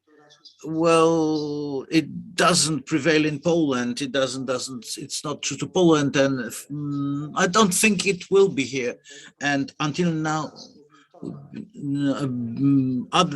outside of the mainstream immigrants. Even though we talk about North Africa or Middle East, the most threatened are southern countries of Europe or the Balkan countries, and not Poland. Poland is at the end, let's say. And we cannot match France or Sweden, on the other hand, so if we talk about other region and the Scandinavian countries. Well, assuming, of course, all the time that they want to improve their financial position or economic position. These are the motivators why we can face such immigration. So I think it's a predominant phenomenon, and the political factors, so a flee against the war, is of secondary nature, I think. For several years, it's are not people who are only simply afraid to live where they used to live, or for political reasons.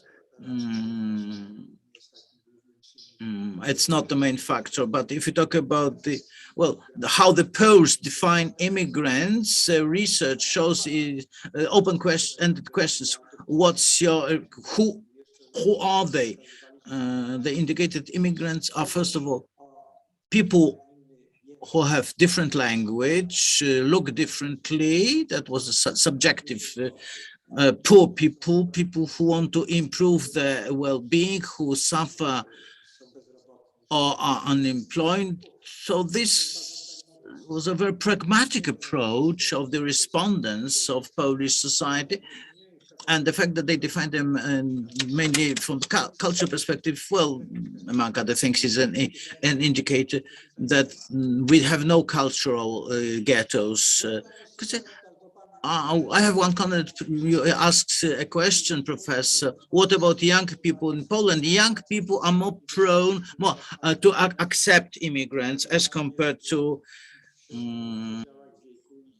middle-aged people or elder. They are more open, let's say, and more tolerant, and it can be said by the lack of experience. And what's interesting also, it's a regularity, I think, that people of leftist orientation are more open to potential immigrants in Poland as compared to the right wing. And it can be explained clearly. People more educated, of a higher status, and again, another comment, if we talk about the perspectives, people with higher education, the percentage has been growing in Poland, also those, the new intelligentsia, this level of acceptance probably will be increased, despite, I think, these dysfunctional aspects I've mentioned before that are emphasized here.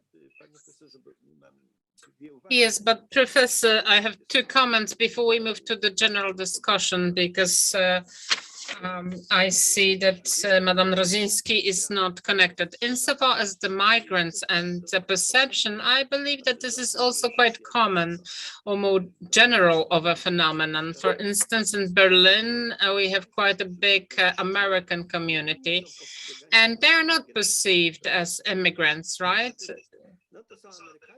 The Americans who live in Berlin, I remember it was always like that. An immigrant is someone who comes, usually looking for work or get some help or not, and they can manage themselves. Someone who comes from a poorer country. If someone comes from a richer country because of their free choice, even if it's a big group of people, they're not considered to be immigrants. But we're going back now to the Polish problem, because it's interesting. If the current crisis on the Belarusian border, is this going to be a temporary crisis, or is this a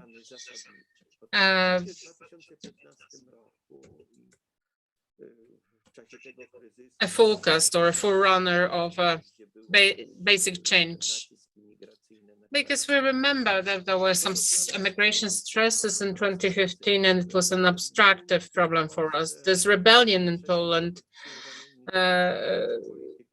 it was about the EU policy that people were against accepting immigrants. It was not about Poland. This was a problem of relocation, etc. We have always pointed to the fact that we have open borders for Ukrainians, Belarusians, people from the East, but we were rejecting the immigration from the Middle East, from the Iraq and Afghanistan, Syria.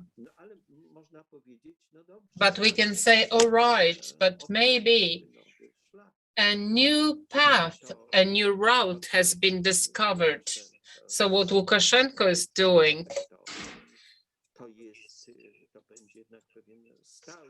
this is going to be a constant element. We used to be actually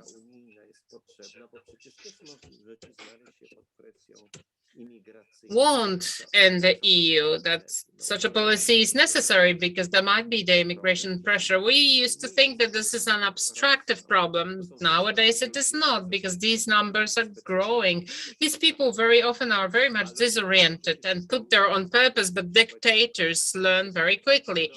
We can use the example of Lukashenko, that immigration weapon. Also in 2015, it was said that this conflict was in an artificial way, created in an artificial way in order to create this immigration pressure. That was the hypothesis. So maybe it's going to stay with us. So this is going to change. This is the first thing. And the second thing, Mr. Kaźmierczak has said, and we are not appreciating it, that our attractiveness is growing, our economic attractiveness. Just yesterday, I was reading in a German newspaper when they were recommending where to emigrate. So Germans were given Poland as a recommendation. There are known cases that many people are trying to get a Polish passport. Some people lost passports. This is because of the fact that Poland makes it possible to have access to the EU. So, well, for now, the majority of people, the immigrants, the poor immigrants who come, they don't come for work, but they're economic immigrants anyway. And they will be very willing to go further, either to Germany or to France, wherever they have families. But I will not exclude such a tendency that this might change very quickly. Walking around the center of Warsaw, like Hala Koszyki, which is a shopping center, and you can see very clearly that the number of people working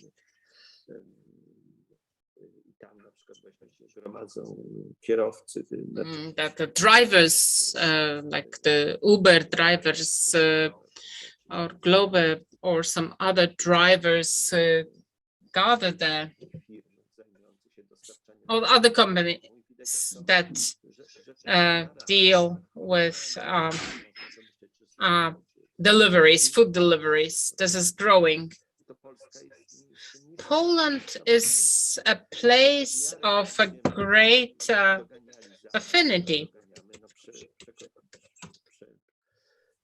affluence, wealth. We are ahead of Greece and Portugal, it seems.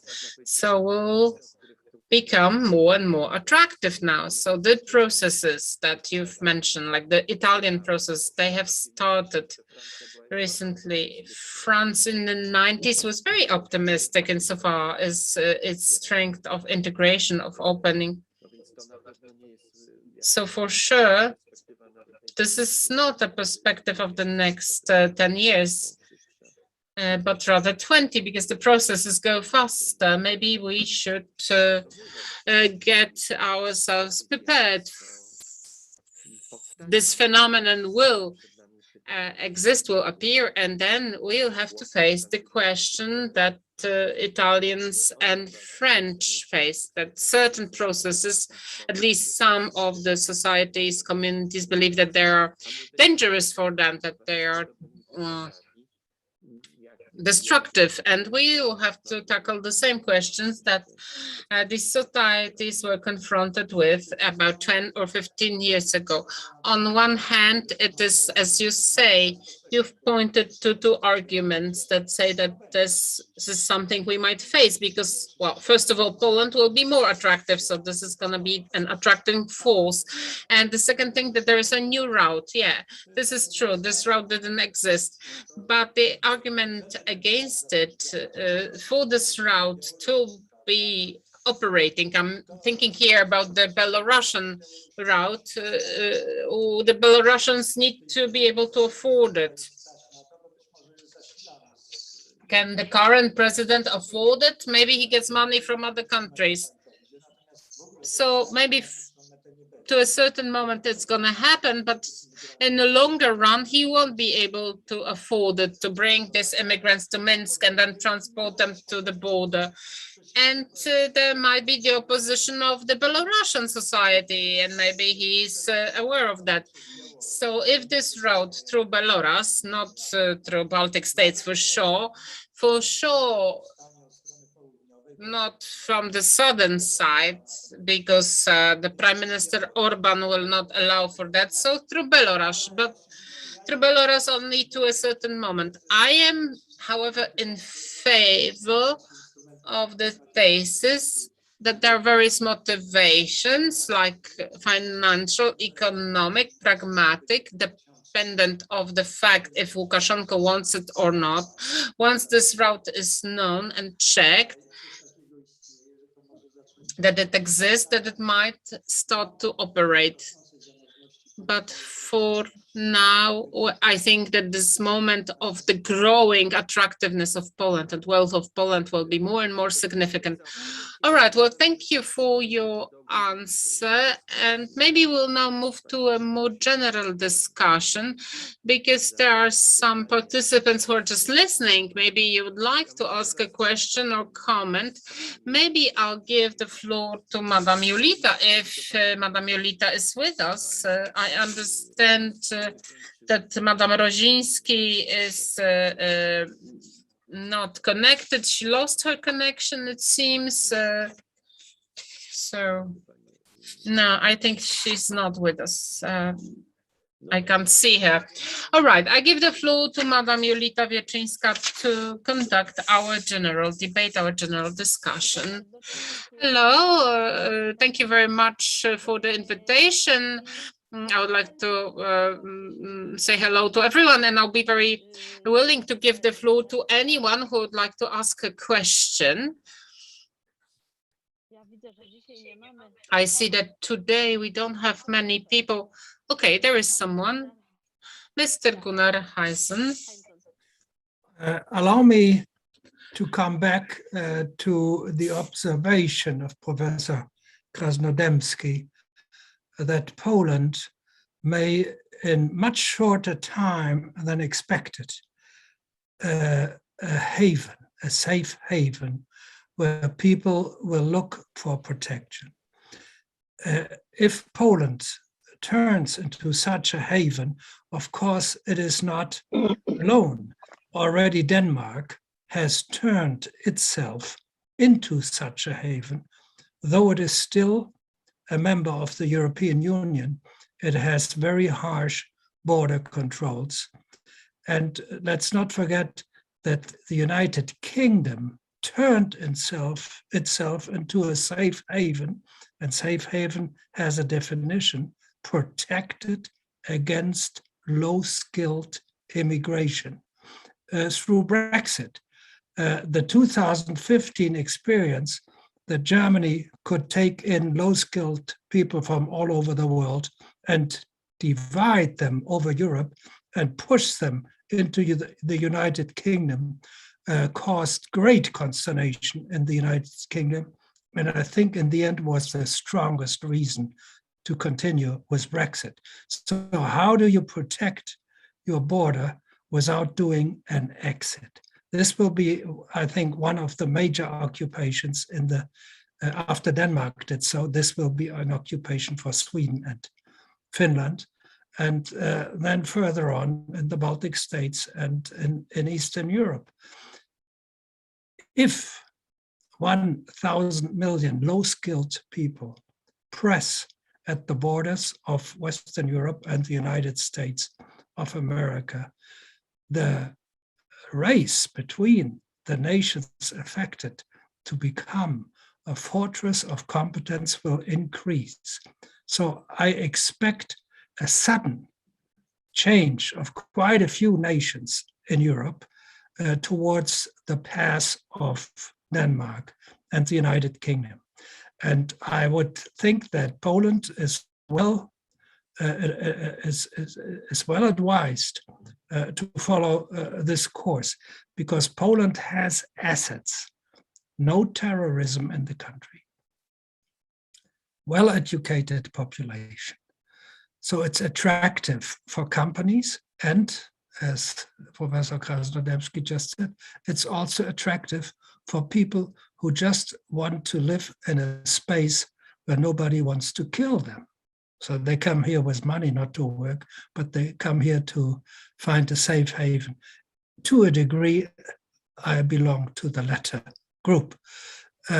So how do you do this in Poland? If I understand properly, every citizen of the European Union can come to Poland and ask the Polish government, give me money for my babies. If he is a citizen of the European Union, he can do so. So when Poland started to give 500 zloty per month for a baby, they have not thought about this offer to become an attraction all over Europe. But in Germany, we observed since long that French citizens of African origin figured out that the social welfare packages in Germany are more attractive than in France, and they move from France to Germany. It's completely legal, and nothing can be done against it so far. I don't see this movement into Poland, the social welfare migration into Poland right now, but to be prepared for it, I think that's one of the utmost things to do.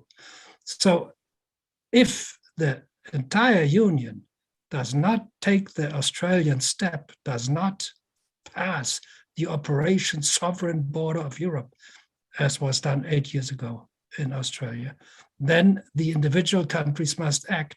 And they, of course, they must do so without violating the laws. And the most advanced in this field, of course, is Denmark. So learning from Denmark appears to me to be the next thing Poland has to do. To dziękujemy za tę radę. No, myślę, że Thank you very much for this piece of advice, and I think I will repeat and say you agree with that. I think that maybe certain processes will be much quicker in Poland than we can expect them, because if the numbers are true of those who are desperate enough to leave the respective countries, if it's really 60 million, that would be the Poland's share. Well, 1 million is enough, not even 6 of those who decide, even though they would rather go to Germany or Sweden, still they will have to go to Poland. Then it can be much quicker. I don't think that the EU, non-reformed, where Poland, Hungary, and other similar countries play whenever would renounce its migration policy, because, as our Italian friend said, it's part of a broader ideology: openness, no borders, free choice. So I think that eventually individual member states will decide. And the Danish example is very significant, and we can observe other migration in future from the West. People who will not move to Poland for 500 zlotys but others, security, peace, calm, what we are blamed for today, a cultural homogeneity. A commercial I found, a German commercial, in order to emigrate to Poland. Well,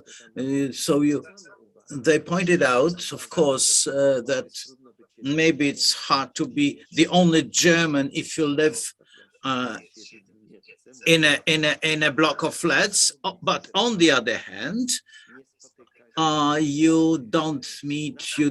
there are no cultural tensions of the kind of those in other countries, at least until now.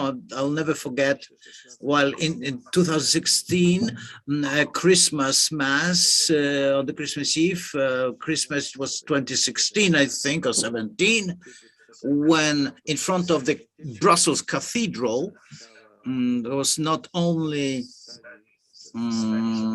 soldiers guarding it, but during the mass, during the service in the church, but also there were ambulances nearby, hidden behind some bushes. So if there is a terrorist attack, then they could.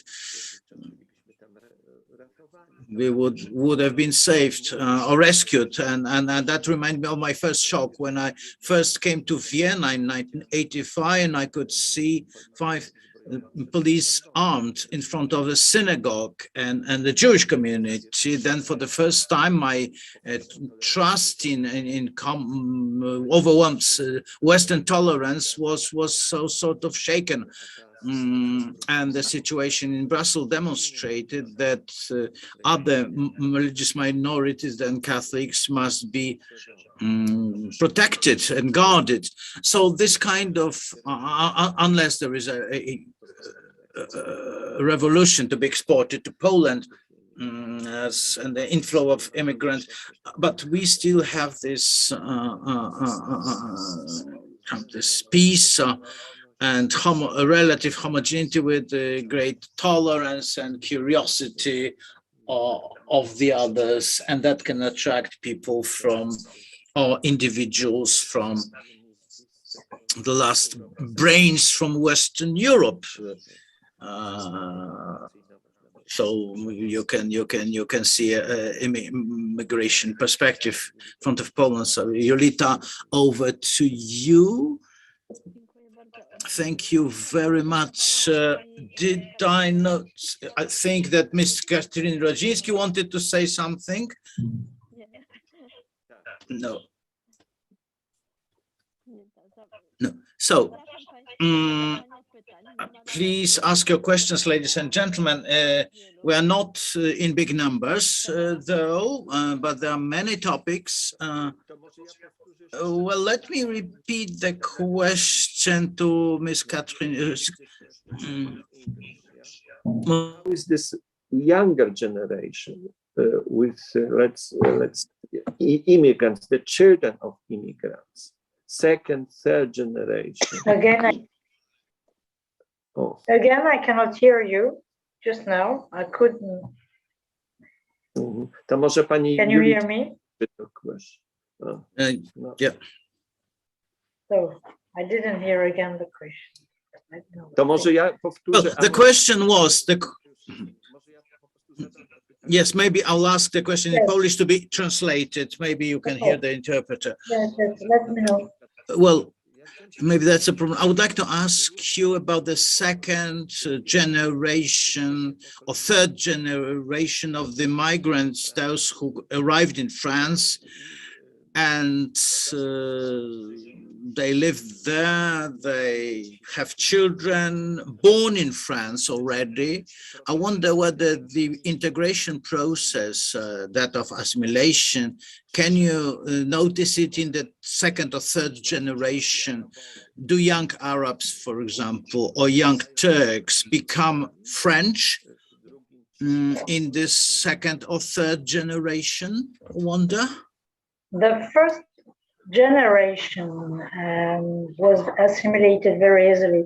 The second and third generation had much more problems to get assimilated. They just refuse to become French. So they have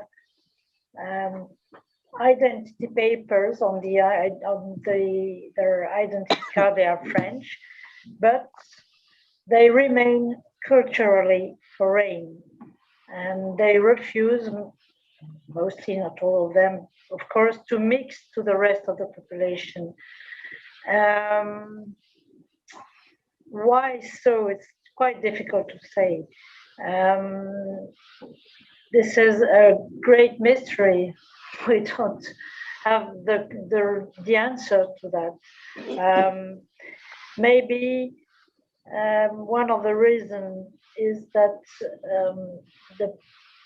for years they were said that they are victims of the society, of the French society, and they decided to be against this society. But this is now the main one of the main problem we have to face again, is this groups of immigrants, of people from the third generation, for instance, or second or third generation, who are very distant from the rest of the population. And they settle in areas where they live together and apart from the rest of the society. But then, ale to, co pani mówi, to jest But then what you said is a paradox. Then what you would face, let's say, a cycle. So people from a poor country want to achieve well-being, live in better conditions, and they emigrate, where the policy is particularly good to France or Germany, to this rich. They settle down, they find work or not, employment, they have families or bring the families. And once, in a classical theory of sociology, social sciences, we would expect that there is an integration process. Like, for example, classical American sociology demonstrated that that was in the case of America, that first immigrants lived in their ethnic groups, Little Italy, like whatever, Little Greece. The next generation, they assimilate, they often change their surnames, and they become Americans. And they thought that was a pattern from a, and at the end, eventually they would be great American patriots. They would identify themselves with America. So there was a stage of the political loyalty or identification with a given country. And now we would face a different sequence. They come to some countries, they settle down as migrants, they live better or worse, assimilate socially better or worse. Some maybe reach certain affluence, but in the next generation, and there is no such identification. On the contrary, as you said, it's hard to explain why the young people born in France don't want to be French, and you say that they feel victims. Maybe that may be one of the reasons, but well, why is that so? Why it's different in case of young Silesians or those from Pomerania? I know they go to Germany. The parents can hardly speak any German, and the children, there are even books describing they live in different circumstances. Parents work very hard so that the children can be placed better in society, and the children become know the language, the German language as their native tongue. They enter that society and become overly German even. Why young Turks do not become overly French, for example, or young Poles from Silesia, from Pomerania, from Wielkopolska become overly German? This is my question. I think Professor Heinsohn would also like to answer why that pattern in case of those Muslim immigrants. Is it true in case of the Turkish immigrants in German? Of course, there are other cases as well, but is there integration in second or third generation? The question brings us back to the most delicate subject of competence, of brain power. The basic idea of all economic theories is a very simple one, that if you put the same amount of money in the education of a child in this corner of the earth and of another child 10,000 kilometers away, the assumption is the result will be the same brain power, the same intelligence. And so the German society is based on this assumption. So when Germany takes in immigrants, they may know, or they know, that these immigrants come from low education backgrounds.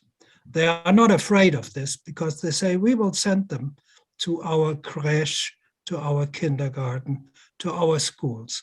We will educate them with no money asked. All the education is paid for by the German taxpayer. So they did this, and they figured out since 2012 in the PISA tests, they compared German, old original German children with immigrant children, first generation, second generation immigrant children. The first generation children, the children were still born abroad and brought as children to Germany and went to school. And they behaved very much like the parents and tried to integrate. This they did, but they did not achieve the same results as the German children. In the second generation, only 20% of the German top brains we find in the immigrant, so out of 1,000 German children, a certain number, around 60, 65, are top in mathematics, and in the immigrant group, only 13. So that's 20% of the Germans. So then all the hope is put on these 13 children. They are shown in the media, they are shown in the television, they become entrepreneurs, they become journalists, they become politicians. But the remaining 987 children are hidden from the public. And that's where the problem set in. So now they are Germans, but they can learn one thing, that they adopt to the victimology. They can say, no, we are not less smart than the other Germans or our best immigrants. We are badly treated by the Germans, by the German system. And that's wonderful. So they have this excuse that because they are Muslims, because they are foreigners, they are badly treated, and that's why they are bad in school. And of course, immediately you have intellectuals that support this kind of justification. The German low-skilled young don't have that option.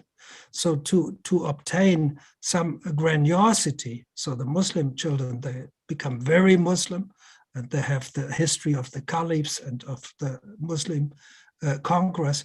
So for the German failures in school, there's no such option. So to gain some grandiosity, they may turn into neo-Nazis and say, and don't dream about the time of the Caliphate, but dream of the time of whoever the emperors, or even of Adolf Hitler. So these are justifications to protect yourself from self-criticism, that you are not good enough, and from being pointed at by others, you are not good enough. So you say, no, I can do everything, and I would do everything if your society would not stop me. So we have a group of Muslim immigrants in Germany, the Iranians. This was an elite of Iran. Iran has a very long tradition of intellectual occupation, like playing chess. Of the 200 nations playing chess, they're number 10 in the world. They make a better matura than the average old indigenous Germans. So if a nation sends its elite to France or to Germany, they will integrate, and they will do very little with their religion. Of the Iranians in Germany, we know only 12% go to a mosque. So 88% never go to a mosque. So they are like me and you, who no longer go to church. So the moment you manage to import high-skilled people and high-skilled children, this problem will disappear. And I will give you the example of Toronto again. So the Canadians only allow high-skilled people to pass the border, and they count that the children of these immigrants will also be in a high level of education. But they take national identity seriously. And in Toronto, they applied a wonderful trick. For every minority that at least has 7 children, the city of Toronto pays Sunday school for learning the home language. And why is this a wonderful trick? Because the young male immigrants on Sunday, they want to play ice hockey. They don't want to go to school, you see, but the parents are very proud. Okay, we are only 7, and they pay us a class in our language. When they decided this in Toronto, I was there when it was debated. Everybody would say, no, we cannot do this. If we give them their own language, they will never integrate. But they were wrong. So give them their own language alleviated integration, because the children said, oh, I'm losing my Sunday and the other boys play ice hockey. I will never be in prime ice hockey league. So it pushed integration. The moment you have a high level of skills in the immigrant population, the problem you have mentioned for France, the problem we have in Germany will more or less disappear. Is it so that we can apply what możemy za to, o czym mówił profesor Heinsohn. What Professor Heinsohn said, could we somehow relate that to France? Does it result from the fact that in the second generation, these people are not able to do good in school, and this is why they try to present themselves as victims, and they are not successful because of intellectual limitations? But this wouldn't really be in accordance to the traditional model. According to the traditional model, we could say, this is a question to Professor Heinsohn. Well, the number of intelligent people with average intelligence and stupid people, this is kind of normal. There's this curve, Bell's curve, that can be shifted to left and right, but it's about the same.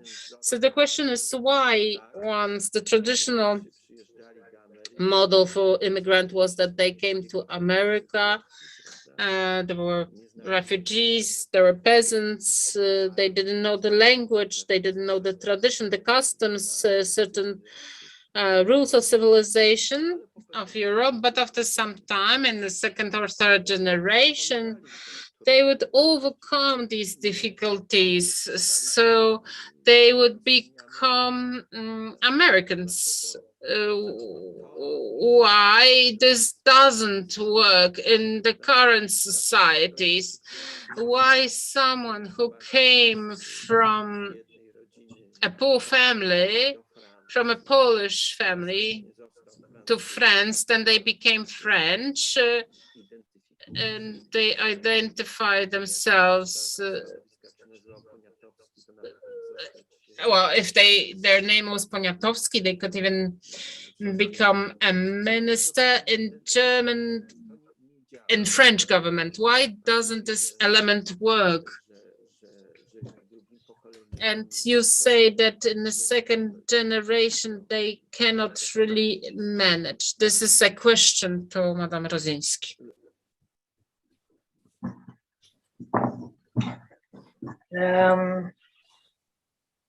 Probably, as you said, there is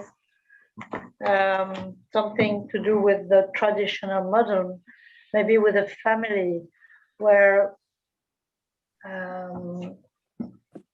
in the second generation, or especially the son, in the families were just not pushed enough, maybe to work a lot, and were just accepted by the families as they were. So I'm not sure. Maybe that may be an idea. And about the Polish people, for instance, coming to France and getting assimilated, there was this real difference of mentality, probably, and people just wanted to be someone, and they just take what they were given. That is to say, school was offered to them to become somebody. So parents of these people, Polish people, even if they were not educated themselves, they just were aware of the opportunity that was offered to them. But I have no answer why it works. I've not the answer why it works really for the Polish people and not for sometimes for the other. No idea, actually. I can only see difference in the temperament or the way to think. Maybe I've no other analysis for that. One addition, if I may. Tak, proszę. Yes. So in Germany, we have research on all the immigration workers. In the beginning, there were Italians and Greeks. And Italy and Greece did not send its elite into German mines and steel mills. So when we look at the children of these workers and their results in school, they are not better than the Turks that come from Anatolia. So that we have the same problem, that the low qualification profile reproduced itself. But then again, they have a disadvantage. They cannot say, because we are Christians, for example, the Germans treat us badly because the Germans are Christian too. And so the Muslims have this advantage, I would say, that they can blame something the others cannot do. I said that a German may become a neo-Nazi, but what an Italian or what a Greek would do in Germany, whose second or third generation children fare badly in school, I don't know. But they are not obvious. They are not doing bad things. They're not doing terror, I would say. But in the field of skills, there is no difference between the ethnic groups, even if they have different religions. So as I repeat myself, it's an advantage if you are a Muslim and failing in school in Europe against being a native failing in school who does not have the same excuse. Ale pani Rozińska zwróciła też na bardzo ważny element, no ten. Madame Rozyński paid attention to very important element. it was not only about intelligence, maths, or physics, but certain upbringing models. I was reading about the fact that the problem of integration of the second generation of young Turks are masculinity models in those families, for instance, which often appear in the traditional cultures. So this is one of my comments. And the second one, and this is a question to Professor Heinzson. When you speak about talents or skills, there is the issue of science. One of the barriers, life sciences, one of the barriers that appears in case of immigrants, this is the language barrier, of course. I would say that in a sense, mathematics, if you have a talent, it's easier because this is a language insensitive culturally. If someone is a genius mathematician, they can be a genius mathematician everywhere. If it is Tarski or Banach, it doesn't matter. They can manage anywhere. But it's completely different. And maybe this is a complicated matter with language.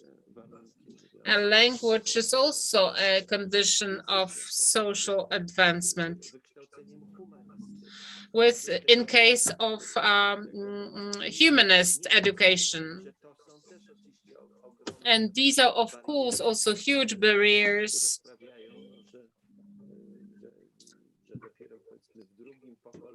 which result in the fact that only in the second or in the third generation you can assimilate. And the third factor, which we don't fully take into consideration, are the barriers that appear on the side of the accepting or hosting society hosting the immigrants. The immigrants are not always well treated.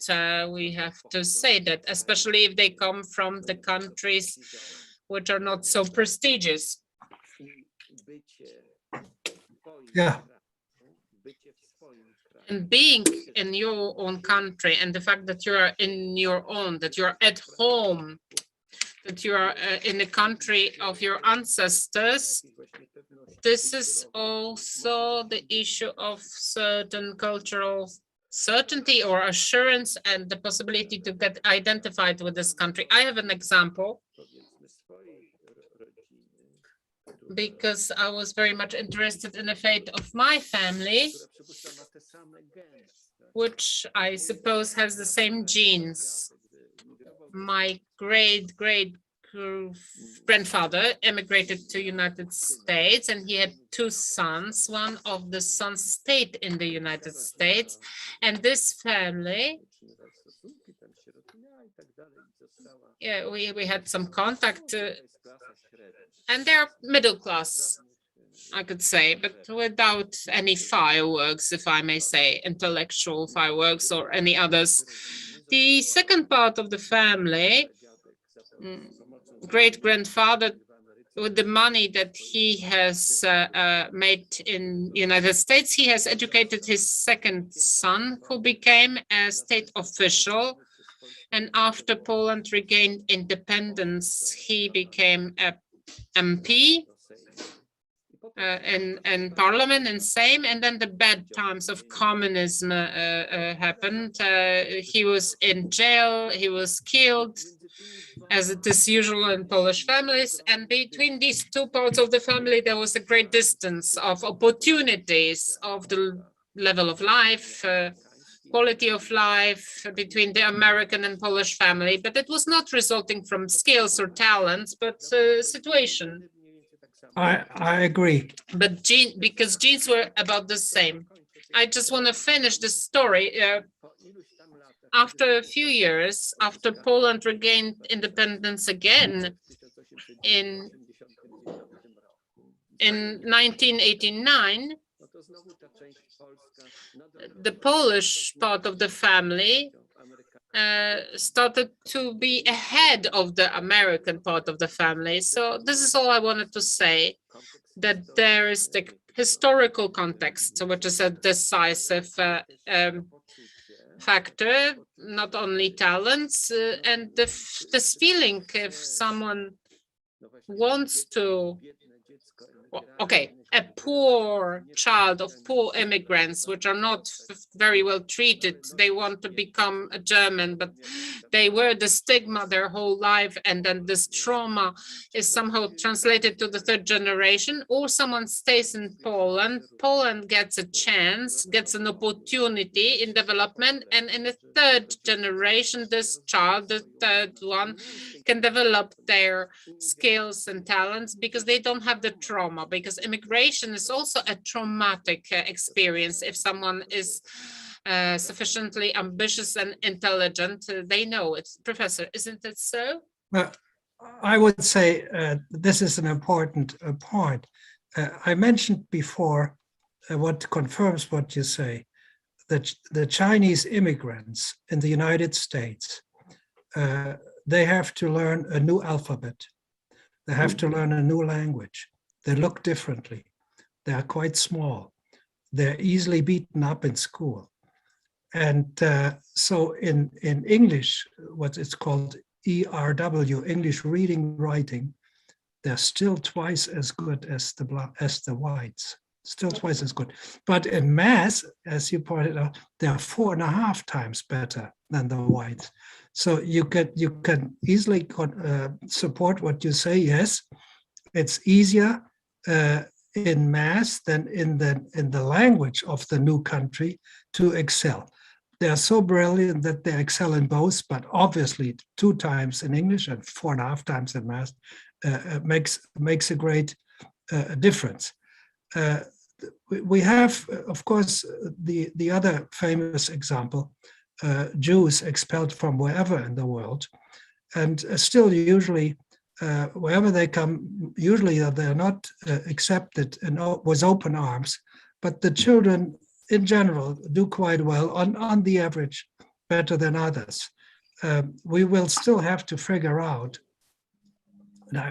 we don't have enough material to finalize that if Polish Jews in Israel do better in school than Polish Jews that went to Canada or to the United States. This would be an interesting comparison. I don't have any data on that. That much I know, however, that the Ashkenazi part of Israel, that's only 3 million, if you turn them in a nation, there would be the nation #1 in the field of PCT patterns, the most selective, high quality patterns. If you only take the Polish Jews or the Ashkenazi Jews from Israel, and I think they would beat the American Jews. But still, anecdotal. I don't have real material. So there was this joke between pedagogues. Okay, persecution is good for intellectual development, so let's persecute the children that fail at school, and then they will make a move forward. This doesn't work, but you could say with the right background, this disintegrated position may help you. So I was an immigrant too in Catholic Germany, a Protestant, and so the Catholic children would beat us in school. We were 10% from Gdansk or Pomorze. And so it was not an easy life. If it affected our school success or not, I don't know. We were not measured. We were not compared to others. But it did not totally annihilate what we could do.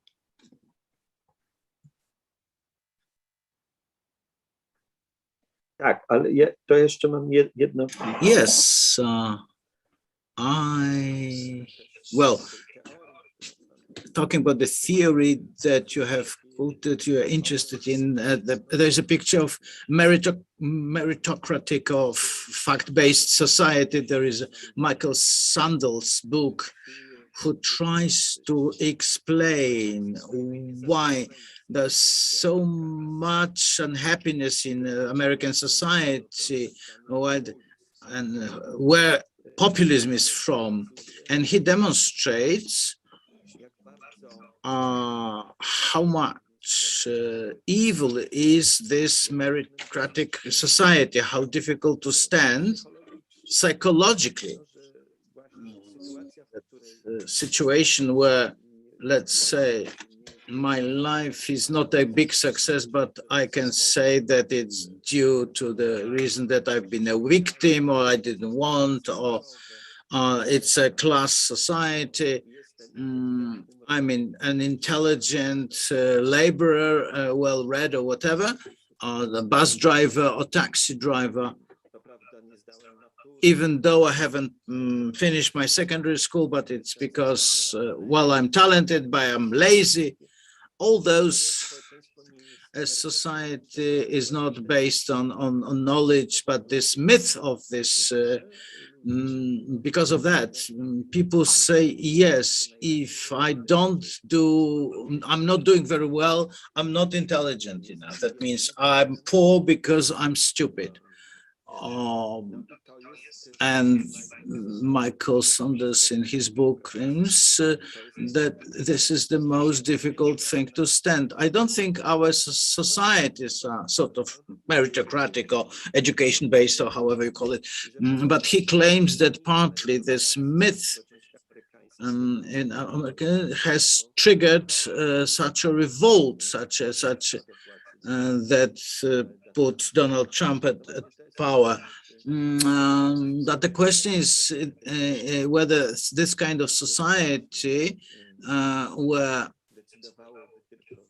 only wouldn't be vicious also for the Chinese who would take the highest positions, maybe not for them, but for the white people who would lose. Everybody needs a field in which he is a winner. And if you no longer have a field in which you are a winner, you are in a very difficult position. Each of us on this panel today, each of us, every second we try to be a winner, and we hope we won this or that. And this desire to be a winner, unfortunately, is not restricted to the real winners, but it's in everyone. And there's no human right of being important. That's the most important human desire, to be important. There's no human right supporting it. So that's what if you come with critical race theory, then you say, okay, everything who has a peculiar pigmentation cannot, under any circumstances, cannot achieve what others achieve. Okay, then that's also a winner position, to be the worst treated victim. I'm the worst treated victim.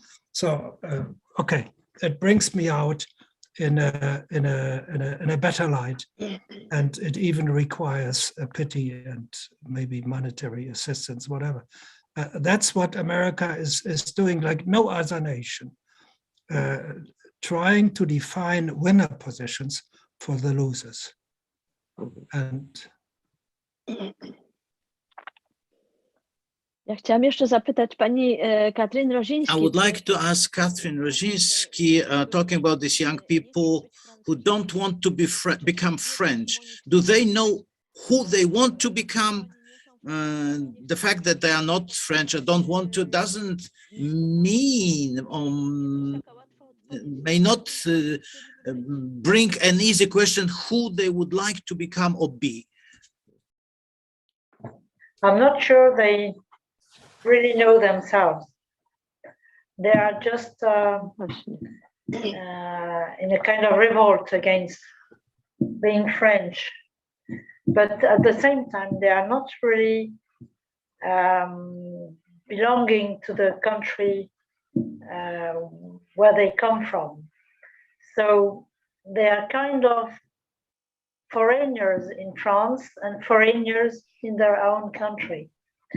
And that's why probably they are often kind of depressed or they are just lost in society. To strasznie utrudnia dyskusję. It makes the discussion very much more difficult, right? With these young people, I mean. Yes, of course, it is.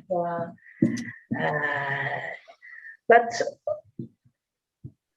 of course, they are only a minority of people. But the difficulty is, yes, the dialogue with them, you're right, and it's difficult for everybody, for teachers, for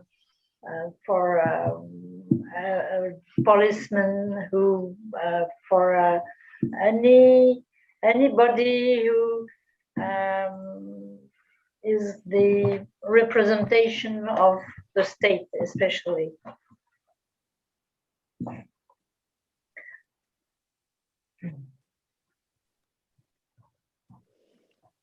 Szanowni Państwo, powoli zbliżamy się. Ladies and gentlemen, slowly but inevitably we're driving towards the end. It's almost 5 o'clock. Anyone willing to take the floor before we finish? Panie profesorze, ja myślę, że Professor, I think that we will thank wholeheartedly to all the panelists, to all those meeting. Thank you very much indeed for your participation and the discussion. Once again, I would like to thank the sponsor, PKN Orlen, strategic sponsor, and the main sponsor, the PZU Group, and KGHM Foundation, other sponsor, and the panelists. And see you next time at the next debate. We are planning for this debates touching different aspects of European policy and issues, political and social issues. I would like to thank the Vice President Julita Świerczyńska. Thank you very much for this invitation. It was it's been very nice. Thank you. Thank you.